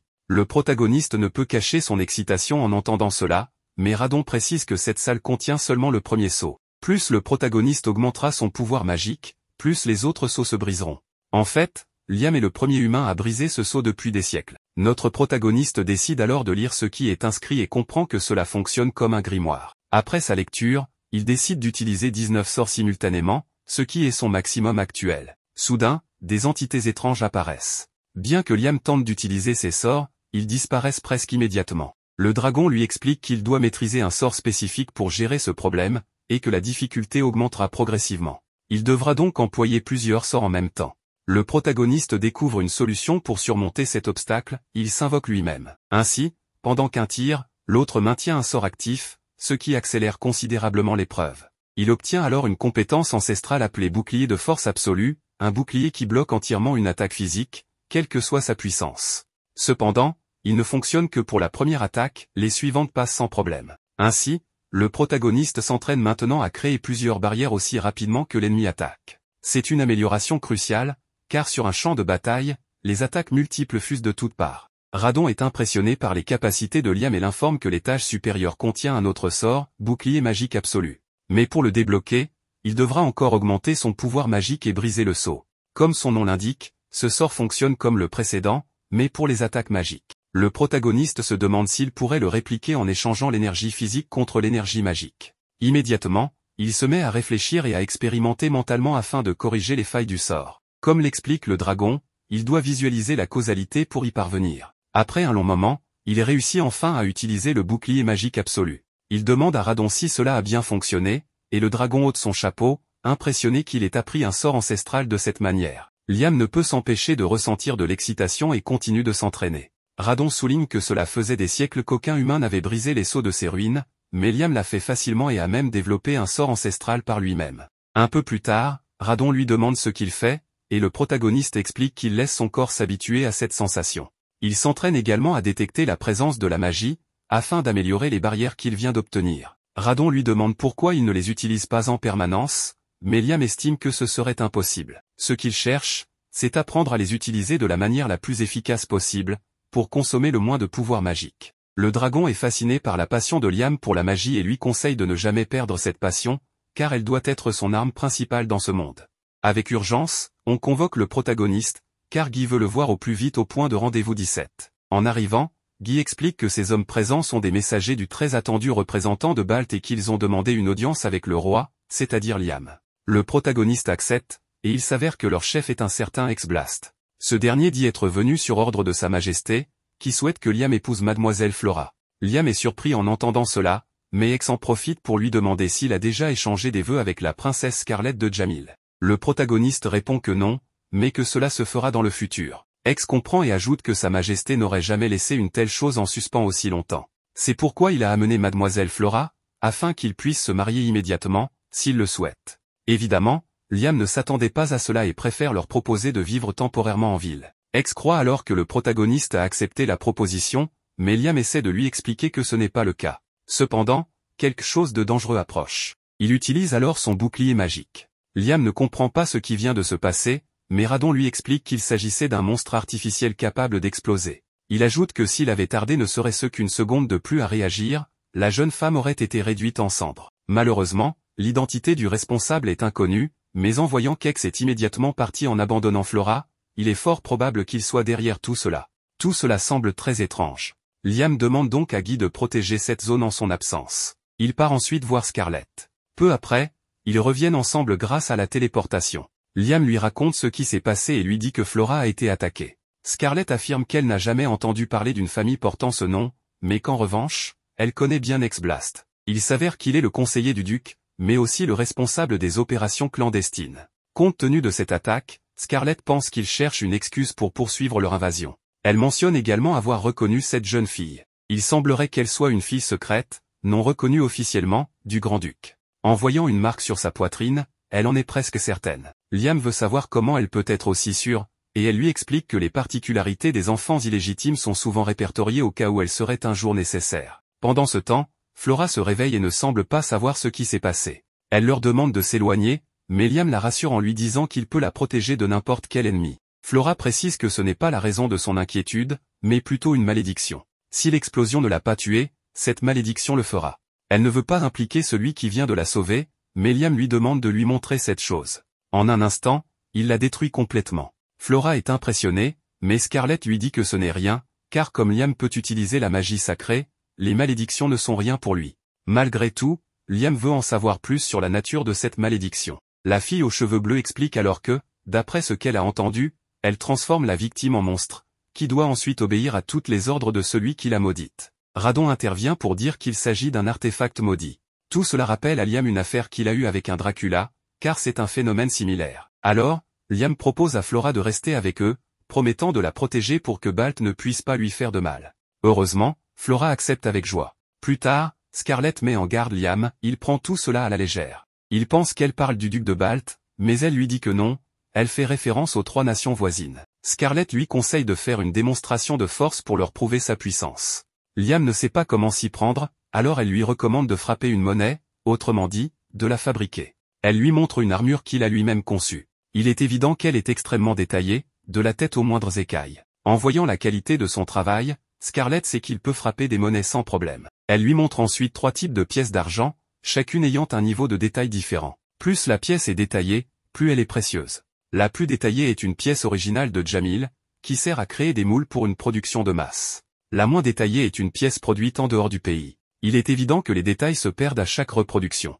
Le point qu'elle veut souligner, c'est que les matériaux et la finesse des détails reflètent la capacité technique et la puissance d'une nation. Liam comprend son raisonnement et réalise qu'en produisant des pièces d'excellente qualité, il peut démontrer sa puissance sans recourir à la guerre. Sans perdre de temps, il invoque ses Pokémon et parvient rapidement à produire des résultats incroyables. Ensuite, vient le tour des pièces en cuivre. Scarlett lui recommande de les mélanger à d'autres métaux, comme celles de Jamil, qui sont composées d'un alliage d'étain, de bronze et de cuivre. Liam applique cette information et, peu après, il crée des pièces bien supérieures à celles de Jamil. Plus tard, 2 femmes apportent ces nouvelles pièces à un expert et lui disent qu'elles viennent du royaume de Liam, la nouvelle nation de la Terre promise. L'homme est impressionné par leur qualité. Les jeunes femmes veulent son avis pour savoir à combien elles pourraient être mises en circulation.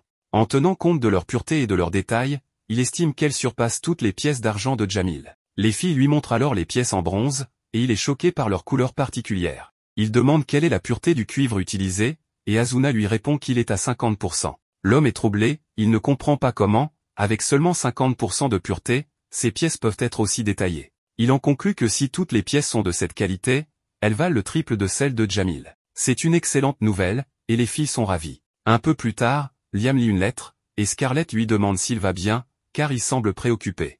Il lui explique que son frère lui a écrit, ayant appris qu'il a fondé une ville, et qu'il veut le rencontrer au plus vite. Scarlett est furieuse en entendant cela, mais Liam la calme. Elle estime qu'il ne devrait pas lui prêter attention, car Albrevi n'est même pas le chef de famille. De plus, elle est certaine qu'il manigance quelque chose pour essayer de se racheter, donc cela ne vaut pas la peine de lui répondre. Elle pense qu'une offre du chef des Hamilton pourrait être intéressante, mais Liam n'a aucune raison d'obéir à quelqu'un comme Albrevi. Le protagoniste la remercie pour ses paroles, car elles l'aideront à prendre une décision. Un peu plus tard, regardez qui vient d'arriver, le grand Bruno en personne. Il est impressionné par le développement de cette nation, malgré le fait qu'elle soit peuplée de monstres. Bruno souhaite discuter affaires et propose de se rendre dans un endroit plus privé. Scarlett leur recommande d'aller à la maison qu'ils ont construite pour elle. Liam la remercie et il s'y dirige.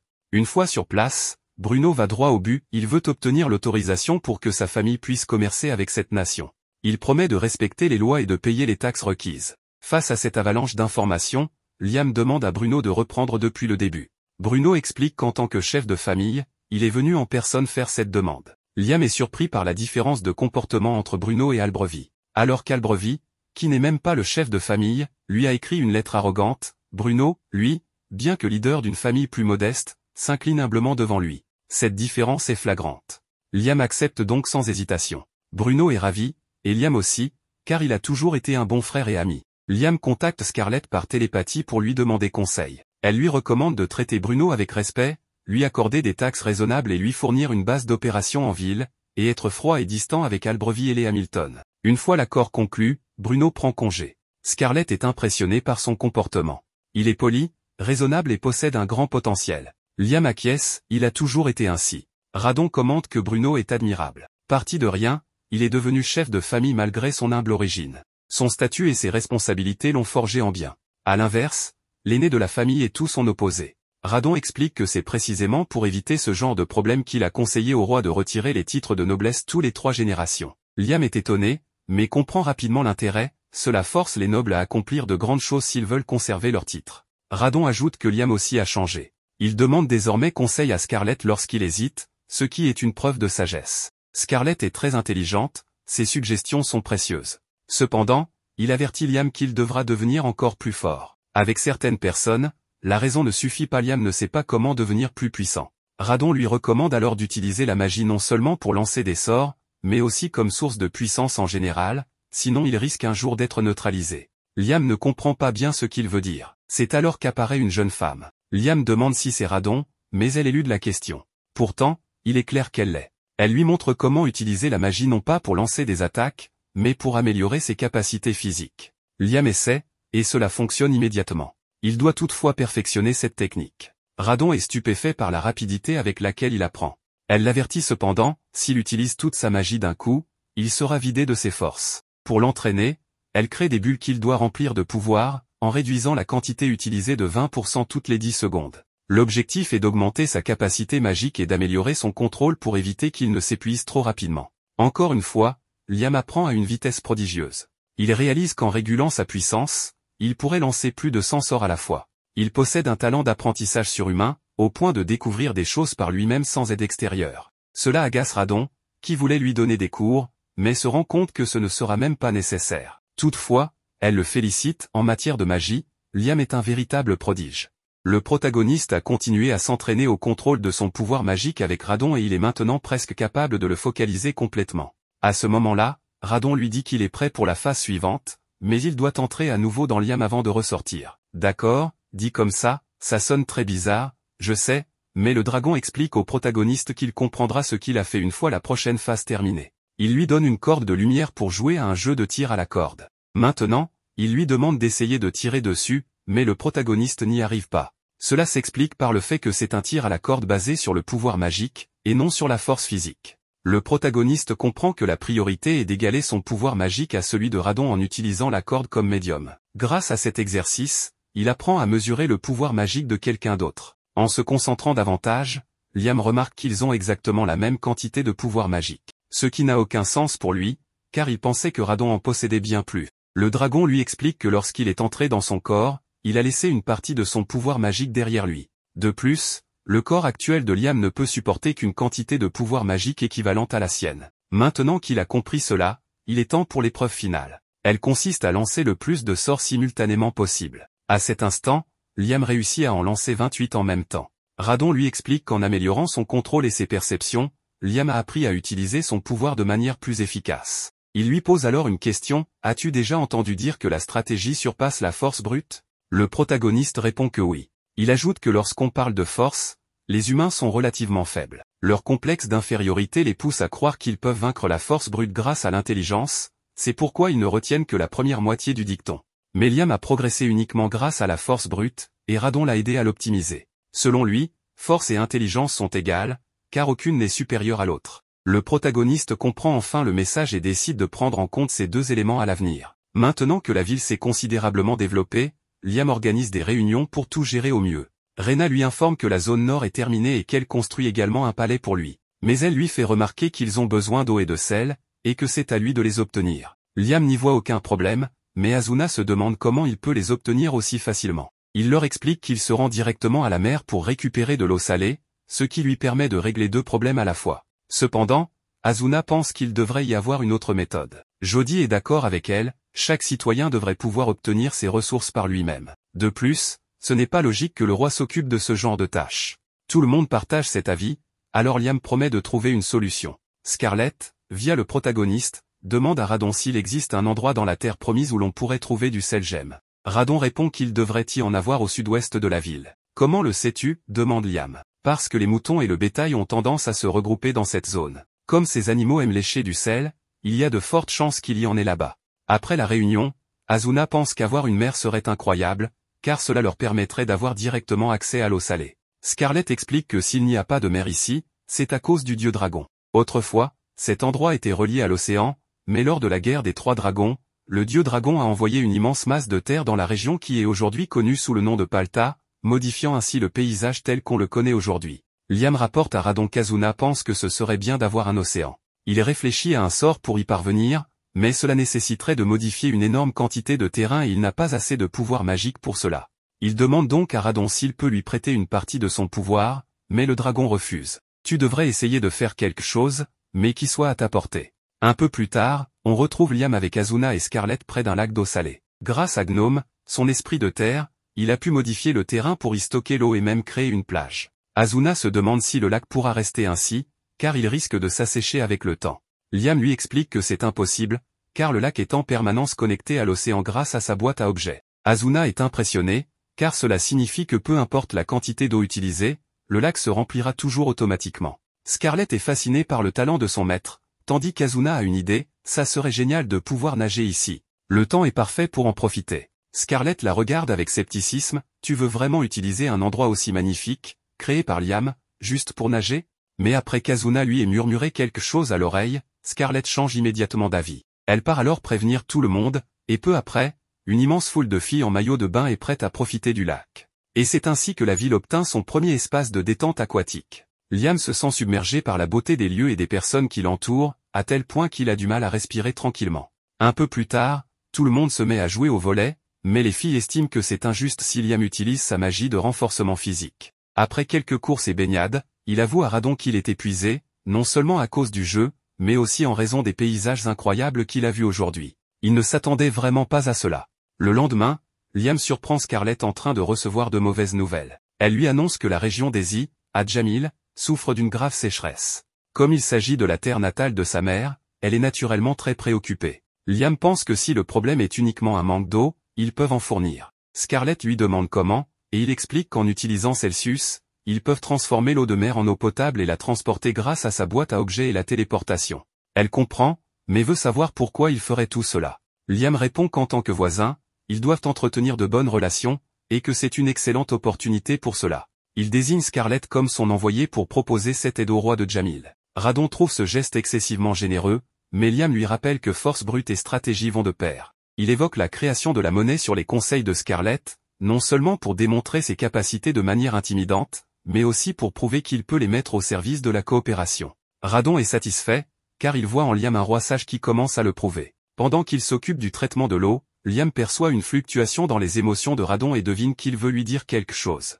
Le dragon exprime ses doutes, et s'ils aidaient ces gens en vain, Liam cherche à comprendre et Radon explique que, bien qu'aider des victimes de catastrophes naturelles soit une bonne décision, tous les dirigeants ne prennent pas les meilleures décisions. Plus une personne a un statut élevé, plus son orgueil interfère avec son jugement, la poussant parfois à faire des choix irrationnels. Liam réalise alors qu'il n'avait jamais vraiment réfléchi à cela. Radon lui rappelle son propre frère, Albrevi, et Liam commence à se demander si le roi de Jamil pourrait lui ressembler. Mais Radon lui donne un avertissement, les grands services ont toujours un grand prix. Il ne reste plus qu'à voir comment la situation évoluera. Quelques jours plus tard, Scarlett informe Liam que le roi de Jamil a refusé leur aide, affirmant que son royaume pouvait gérer la catastrophe par lui-même. Liam demande s'il a précisé comment il comptait s'y prendre, mais Scarlett répond qu'il n'a donné aucune explication. En attendant, la population fuit vers les régions voisines, et c'est là que l'aide est envoyée. Cependant, ils ne peuvent pas acheminer autant d'eau qu'avec sa boîte à objets et la téléportation. Radon suggère alors de provoquer la pluie. Liam, surpris, apprend qu'il existe des sorts de haut niveau permettant de manipuler le climat. Il le remercie pour l'information, mais estime que ce n'est pas encore le moment d'utiliser ce type de magie. Faire tomber la pluie serait un acte de force brute, alors qu'il faut plutôt user de stratégie. Le lendemain, Liam rencontre son frère Bruno, qui est maintenant un noble de Jamil. Il lui demande si, là-bas, les nobles s'impliquent dans la gestion des catastrophes naturelles. Bruno confirme, expliquant que c'est un moyen de préserver le prestige de leur famille. Devant cette réponse, Liam décide de contourner le refus du roi. Il produira de l'eau et la remettra à Bruno, qui se chargera de la distribuer. Il mettra tous les moyens à sa disposition pour faciliter cette mission. Plus tard, Guy informe Liam que des émissaires ont été envoyés dans plusieurs régions et qu'ils inspectent également la route prévue pour le mariage de la princesse. Guy demande quoi faire de cette information, mais Liam s'en moque. Il ordonne simplement de les laisser tranquilles tant qu'ils ne font rien de suspect. Liam envisage d'envoyer un clone à Ezzy, mais il veut que cela passe inaperçu. Il tente de modifier son apparence, mais le résultat est pire que prévu, il attirerait encore plus l'attention. En essayant une simple queue de cheval, il découvre que son clone copie exactement son apparence au moment de l'invocation. De plus, il comprend que tout ce qui arrive à son clone disparaît avec lui, même une coupe de cheveux ratée. Poussant cette réflexion jusqu'à une conclusion totalement absurde, Liam décide de faire évoluer son clone. Celui-ci prend alors l'apparence d'Amelia, sa chanteuse préférée. C'est un rebondissement totalement ridicule, mais en prime, le clone peut utiliser la même boîte à objets que lui. L'eau sera ainsi transportée en toute discrétion, sans que personne ne devine qu'il s'agit en réalité de Liam. Le protagoniste nous informe que les relations avec d'autres régions ont beaucoup dynamisé la ville. Les monnaies sont en circulation et, avec Bruno, il a commencé à commercer avec les nations voisines. Étant entouré par 3 nations, ils deviendront bientôt un centre commercial. Pendant ce temps, la situation de Kistador à Jamil reste mauvaise, mais le protagoniste vient de se rendre compte qu'il est sous surveillance depuis quelque temps. Un peu plus tard, il croise ces 2 dangos qui veulent jouer avec leur maître. Il n'a rien contre cela, mais il remarque à quel point ils sont sales. Après s'être lavé, il observe l'état du terrain et décide de prendre certaines mesures pour améliorer la situation. Ainsi, peu après, on peut voir de nombreux hommes travailler, y compris Liam lui-même, car il veut paver la zone. Radon lui explique qu'il existe 3 façons de paver, avec des pierres, des briques, ou un matériau spécial qui fond et s'adapte au sol. Liam s'intéresse particulièrement à ce dernier, et Radon lui explique que les humains l'appellent sol inflammable. Cette découverte enthousiasme le protagoniste, car il pense que la magie y est impliquée. Les petits travailleurs ont terminé d'excaver le sol, mais Radon remarque que la profondeur est importante, comparable à celle de la grande avenue de Jamil, où les soldats marchent en direction du palais après une victoire. C'est une rue luxueuse, inaccessible à la plupart des gens, et Liam comprend pourquoi ces ouvriers sont si impressionnés par le projet. Une fois que Guy a terminé la préparation du matériau, le protagoniste ordonne de le verser sur le sol jusqu'à ce qu'il dépasse légèrement. Ensuite, il invoque ses salamandres de feu. Après un certain temps sous haute température, la surface est complètement pavée, laissant les spectateurs ébahis. Maintenant, le protagoniste veut faire de même pour les routes extérieures. Il raconte à Radon une anecdote de sa vie passée, il voyait souvent un marchand passer à une heure précise, mais un jour, il ne passa pas à cause d'un nid de poule. Sans l'aide des gens, il aurait eu de graves problèmes. Cela lui fait comprendre l'importance des routes reliant les villages et les villes. Il veut donc s'assurer que personne ne connaisse un tel désagrément. Une fois la route achevée, il est satisfait, mais lorsqu'il s'apprête à manger la nourriture que Jodia lui a préparée, il se rend compte qu'il manque encore quelque chose. Il touche le sol et confirme qu'il doit encore être amélioré. Il demande alors à ses esprits d'intervenir. Peu après, il explique à Radon que les Slim lui ont rappelé un détail essentiel, les routes se détériorent toujours par le centre, où passent principalement les gens, et l'eau a tendance à s'y accumuler. Radon est impressionné par cette observation. Liam annonce alors qu'ils vont devoir repaver en ajoutant une couche supplémentaire. En s'entraînant avec Radon, il a découvert que s'il imprègne son corps de pouvoir magique, il gagne en force et en poids. Il décide donc de s'y habituer progressivement pour renforcer son entraînement, même en dormant. Depuis longtemps, il souhaitait apprendre la magie et bien l'utiliser, mais il réalise que perfectionner les bases est primordial. Il ajuste son niveau de puissance magique et sa posture, puis tente de s'appuyer sur une corde. Progressivement, il s'améliore, semblant apprendre aussi rapidement qu'une intelligence artificielle. Radon lui demande alors s'il a remarqué quelque chose. Liam ne comprend pas immédiatement, mais en observant la situation, il perçoit des différences subtiles dans la magie environnante. Radon explique que chaque personne possède un pouvoir magique influencé par son alimentation et son mode de vie, entraînant de légères variations dans les ondes de leur énergie. Le protagoniste active une compétence de détection magique et découvre que des personnes des 3 nations voisines sont présentes dans sa ville. Cela l'inquiète, mais Radon le rassure, elles ne savent pas qu'il peut les détecter. Néanmoins, Liam pense que si ces 3 nations l'espionnent, ce n'est pas bon signe. Il se rend immédiatement auprès de Scarlett pour évaluer la puissance militaire de Jamil, Balt et Kistador. Elle lui explique que toutes les nations s'espionnent mutuellement, mais qu'en cas d'intervention, Jamil et Balt peuvent mobiliser 20 000 hommes chacun, tandis que Kistador peut en déployer environ 50 000. Si les 3 nations attaquaient sa ville, la situation serait critique. En effet, elles peuvent doubler leurs effectifs si nécessaire, et Liam ne dispose que de 10 000 hommes, y compris ceux qui ne combattent pas. Même avec des armures magiques, il doute que ses forces puissent s'en sortir indemnes. Radon suggère qu'avec une armure magique pour chaque soldat, il serait peut-être possible de vaincre un tel nombre d'ennemis.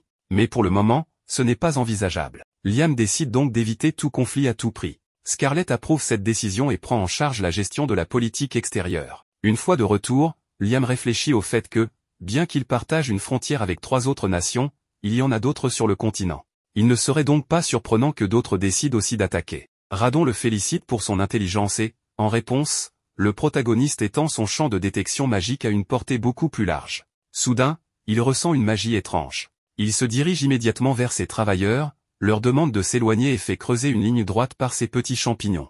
Il plonge ensuite dans le trou et trouve exactement ce qu'il cherchait, du mithril pur. Avec une telle quantité, une chose est évidente, il est temps de fabriquer des armures magiques pour tout le monde. Scarlett lui demande ce qui se passe, et il lui ordonne de faire savoir à tous que le royaume possède un gisement de mithril pur. Liam est ravi, car ce minerai deviendra l'outil de dissuasion ultime de la nation.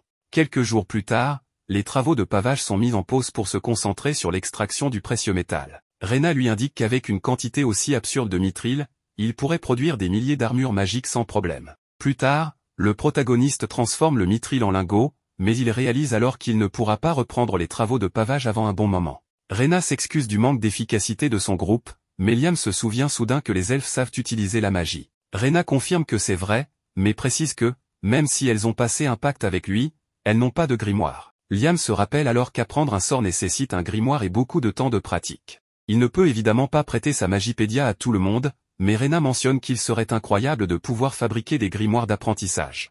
Cette remarque donne alors une idée géniale au protagoniste, créer un hôtel, un peu comme celui que Radon avait avec son gardien de métal. Liam demande à Rena si elle sait utiliser la magie, et elle répond qu'elle maîtrise la magie de glace. Il l'emmène alors dans la partie pavée de la ville et décide d'utiliser du mithril comme base principale pour son artefact magique. Une fois la structure recouverte d'asphalte et imprégnée de magie, Rena, simplement en se tenant dessus, sent soudainement les sorts affluer dans son esprit. Émerveillée, elle ne comprend pas comment c'est possible. Le protagoniste lui explique alors qu'il a utilisé la magie pour transformer le mithril en un dispositif de stockage de sorts. Désormais, toute personne se trouvant sur la structure pourra apprendre des sorts instantanément. Quelques jours plus tard, il teste cette innovation sur plusieurs citoyens, et tous sont capables de lancer des sorts très puissants. Grâce à cela, chaque habitant de la ville pourra apprendre la magie et défendre son foyer contre les ennemis. Mais ce n'est pas tout. Liam demande à Rena de se placer à un endroit spécifique et d'essayer d'utiliser le sort téléphone. Contre toute attente, elle y parvient, alors qu'elle ne connaissait même pas ce sort auparavant. Ce sort permet de transmettre sa voix à grande distance, mais il a une condition, seuls ceux qui ont un pacte avec Liam peuvent l'utiliser. Mieux encore, tous ceux vivant dans la ville et ayant un pacte avec lui peuvent maintenant utiliser téléphone entre eux. Rena, fascinée, teste immédiatement la communication avec l'une de ses amies, ce qui la laisse bouche bée. L'elfe est aux anges, car le protagoniste vient de révolutionner leur mode de vie. Elle le félicite chaleureusement, il a construit la meilleure ville qui soit, une véritable cité magique. Même elle peine à croire que cet endroit dépasse déjà sa propre ville natale. Avec tous ces progrès, les citoyens décident de construire un palais pour Liam, digne d'un roi. Mais vient alors la question de sélectionner ses servantes. Évidemment, les hommes sont immédiatement écartés. Scarlett, Jodie et Azuna sont également exclus, car elles ne maîtrisent que les tâches domestiques basiques, ce qui est insuffisant pour servir le roi de cette nation. Il ne reste alors que les elfes, et pour être juste, elles sont choisies par tirage au sort. Finalement, 2 d'entre elles sont désignées, et elles ne peuvent cacher leur excitation, car elles rêvaient d'obtenir ce poste. Quant aux autres, elles ne sont pas découragées, d'après les rumeurs, d'autres servantes seront sélectionnées le mois prochain. Nous venons d'apprendre que le protagoniste a conclu un pacte familial avec Flora, car elle sera bientôt sa femme et vivra dans cette ville. En ce moment, elle utilise un peu de magie, et le protagoniste lui explique que tout le monde en ville peut en faire autant. Il prévoit également d'installer du mithril dans toutes les rues afin que les habitants puissent améliorer leur qualité de vie et avoir accès aux services de base par eux-mêmes. Elle est impressionnée, car à Balt, personne ne se soucie des roturiers. Soudain, Guy appelle Liam pour l'informer qu'un groupe de personnes demande une audience avec le roi. Le protagoniste demande qui ils sont, et Guy lui répond qu'ils se font appeler les dragons de Kistador. Flora dit les connaître, car ce sont des chevaliers qui montent des dragons légendaires, des créatures incroyablement puissantes. Le protagoniste va immédiatement à leur rencontre, mais il est surpris de voir que tous les dragons sont agités à sa présence. Radon lui dit qu'il ne s'agit que de simples lézards qui prennent peur face à lui et se mettent en position défensive. Une femme se présente alors à Liam, Sheila, la 19e princesse de Kistador. Elle va droit au but et le défie en duel. Il ne comprend pas pourquoi, et elle lui explique que c'est sa façon de faire pour mieux comprendre quelqu'un. En résumé, elle ne semble pas mauvaise, mais elle veut tester le protagoniste pour voir s'il est digne d'une alliance avec Kistador. En entendant cela, Liam comprend qu'il n'a pas le choix, car il n'a encore aucune alliance avec les 3 nations voisines, et en obtenir une première pourrait être bénéfique. Il accepte donc le duel, qui commence immédiatement. Sheila disparaît subitement, alors le protagoniste active plusieurs barrières de protection autour de son corps. Elle est surprise de voir qu'il peut se protéger contre les attaques physiques et magiques. Cependant, il ne parvient pas à la voir, et elle lui lance une attaque puissante de nulle part. Heureusement, il parvient à l'esquiver. Radon lui explique que l'arme de Sheila est une épée magique et que son attaque ne relève ni de la magie ni du combat physique. Sheila pense avoir gagné, mais Liam lui prouve le contraire. Même s'il ne peut pas la voir avec ses yeux, il a utilisé une brume magique pour la détecter. Si la brume bougeait dans une direction, cela signifiait qu'elle se déplaçait par là. Simple mais efficace. Sheila reconnaît alors la force du protagoniste, réalisant que son pouvoir et son intelligence pourraient faire de lui le premier mage de Kistador. Elle admet que son défi n'était qu'un test et décide de discuter plus sérieusement avec lui. Liam l'emmène avec un sort de téléportation, ce qui l'étonne encore plus. Il lui explique que c'est une capacité qu'il possède grâce au dieu dragon Radon. Une fois assis, il lui demande de quoi elle veut parler. Elle lui propose un pacte de non-agression, signifiant que leurs nations seront alliées, mais avec pour seule condition de ne jamais s'attaquer mutuellement. Liam trouve cela trop beau pour être vrai et exprime ses doutes. Sheila s'en rend compte et lui explique qu'elle est venue avec l'intention de préserver la paix. Son royaume a un dicton, ne jamais attaquer le dieu dragon, car ils ont failli disparaître en tentant de le faire une fois. Elle n'a donc aucune intention de répéter cette erreur. En réalité, elle est venue vérifier si Liam possède le pouvoir du dieu dragon, et en voyant la réaction des dragons, elle en est désormais certaine. Elle lui demande de donner une réponse immédiatement. Liam consulte Radon, qui pense que moins ils auront d'ennemis, mieux ce sera. Liam accepte donc l'alliance. Cependant, Sheila lui demande comment s'appelle sa nation. Liam réalise qu'il ne l'a pas encore décidé. À ce moment-là, le dieu dragon apparaît et déclare que la nation s'appellera Liam Radon, en hommage à leurs efforts communs pour bâtir cet endroit. Sheila est sous le choc, et le nom du protagoniste va désormais gagner une renommée démesurée. Après cela, ils continuent à discuter et prévoient de signer officiellement l'accord un autre jour. En sortant, Sheila est surprise de voir que toutes les maisons sont illuminées. Liam lui explique que c'est grâce à un sort spécial. En réalité, il a conçu des routes enchantées qui fonctionnent comme des grimoires pour toute la ville. Sheila ne comprend pas trop, alors il simplifie, il a créé un système permettant à tout le monde d'utiliser la magie dans chaque bâtiment. Pour vérifier, elle entre dans une maison et voit de l'eau apparaître de nulle part. Liam lui explique que lumière, eau et feu peuvent être utilisés dans toutes les maisons sans le moindre problème. Sheila est tellement impressionnée qu'elle n'en revient pas. Liam lui révèle qu'il a découvert une mine de mithril pur, qu'il utilise pour alimenter la magie de la ville. Sheila comprend alors à quel point l'armée de cette nation pourrait devenir puissante. Sheila lui demande s'il possède des manalites, mais il répond qu'il n'en a pas, ne sachant même pas ce que c'est. Sheila lui explique que ces cristaux servent d'engrais, car ils se forment à partir de l'excès de magie généré par l'utilisation des sorts, un peu comme la cire d'une bougie qui fond et devient un déchet. Pour tester cela, Liam lance un sort et démontre qu'il ne gaspille aucune magie grâce à l'entraînement de Radon. En fait, grâce à ses efforts, il atteint une efficacité de 100%, c'est-à-dire qu'il ne perd absolument rien de sa magie. Après le départ de Sheila, Liam demande à Radon si avoir une efficacité magique totale est vraiment impressionnant. Radon confirme que oui, car aucun humain normal ne peut atteindre ce niveau, d'où leur surprise. Radon lui propose d'essayer d'avoir une efficacité de 0%, ce que Liam réussit du premier coup. C'est ainsi qu'il découvre que la magie gaspillée se manifeste sous forme d'une fine poudre qui, en s'accumulant au sol, forme avec le temps des cristaux. Vu la taille de la ville, Radon estime qu'il devrait y en avoir quelque part. Liam utilise alors son pouvoir de détection magique et finit par en trouver un sous terre. Curieux, il demande à Radon quelle est l'utilité de ces cristaux. Celui-ci explique qu'ils ne sont pas si précieux en soi, car leur pouvoir s'amenuise avec le temps jusqu'à devenir de simples pierres. Pourtant, les humains leur accordent une immense valeur et ils peuvent coûter plus cher qu'un diamant pur. Liam est stupéfait, ces pierres pourraient leur rapporter une fortune. Le lendemain, Bruno vient le voir, et Liam en profite pour le remercier, car tout semble bien se passer à Easy. Mais le sujet important du jour, ce sont les cristaux magiques. Selon les calculs de Liam, il pourrait en produire en masse et les commercialiser pour gagner une somme colossale. Intrigué, Bruno demande comment cela est possible. Liam lui explique que grâce au mithril répandu dans toute la ville, la magie est constamment utilisée, et donc la formation de cristaux est une simple formalité. Mais, tout comme Sheila, Bruno a du mal à comprendre la complexité du processus.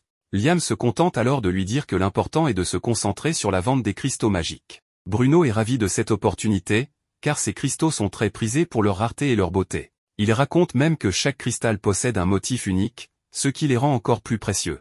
De plus, les cristaux anciens, âgés de plus de 300 ans, ont des couches plus fines, ce qui leur confère une beauté exceptionnelle. Évidemment, ils coûtent une fortune. Mais devinez quoi? Liam a la boîte noire. En faisant quelques calculs, il estime qu'il lui suffira de rester 2 semaines à l'intérieur pour faire passer 300 ans à un cristal. Après plusieurs semaines, l'heure est venue de vérifier le résultat. En plus d'être devenu plus petit, le cristal est incroyablement plus beau. En réalité, Liam a laissé passer quelques semaines de plus, et ce sont finalement 500 ans qui se sont écoulés dans la boîte. Le résultat est bien au-delà de leurs attentes. Liam place le cristal dans une boîte et l'envoie, accompagné de plusieurs servantes et d'un de ses clones, au royaume de Kistador en guise d'offrande d'amitié.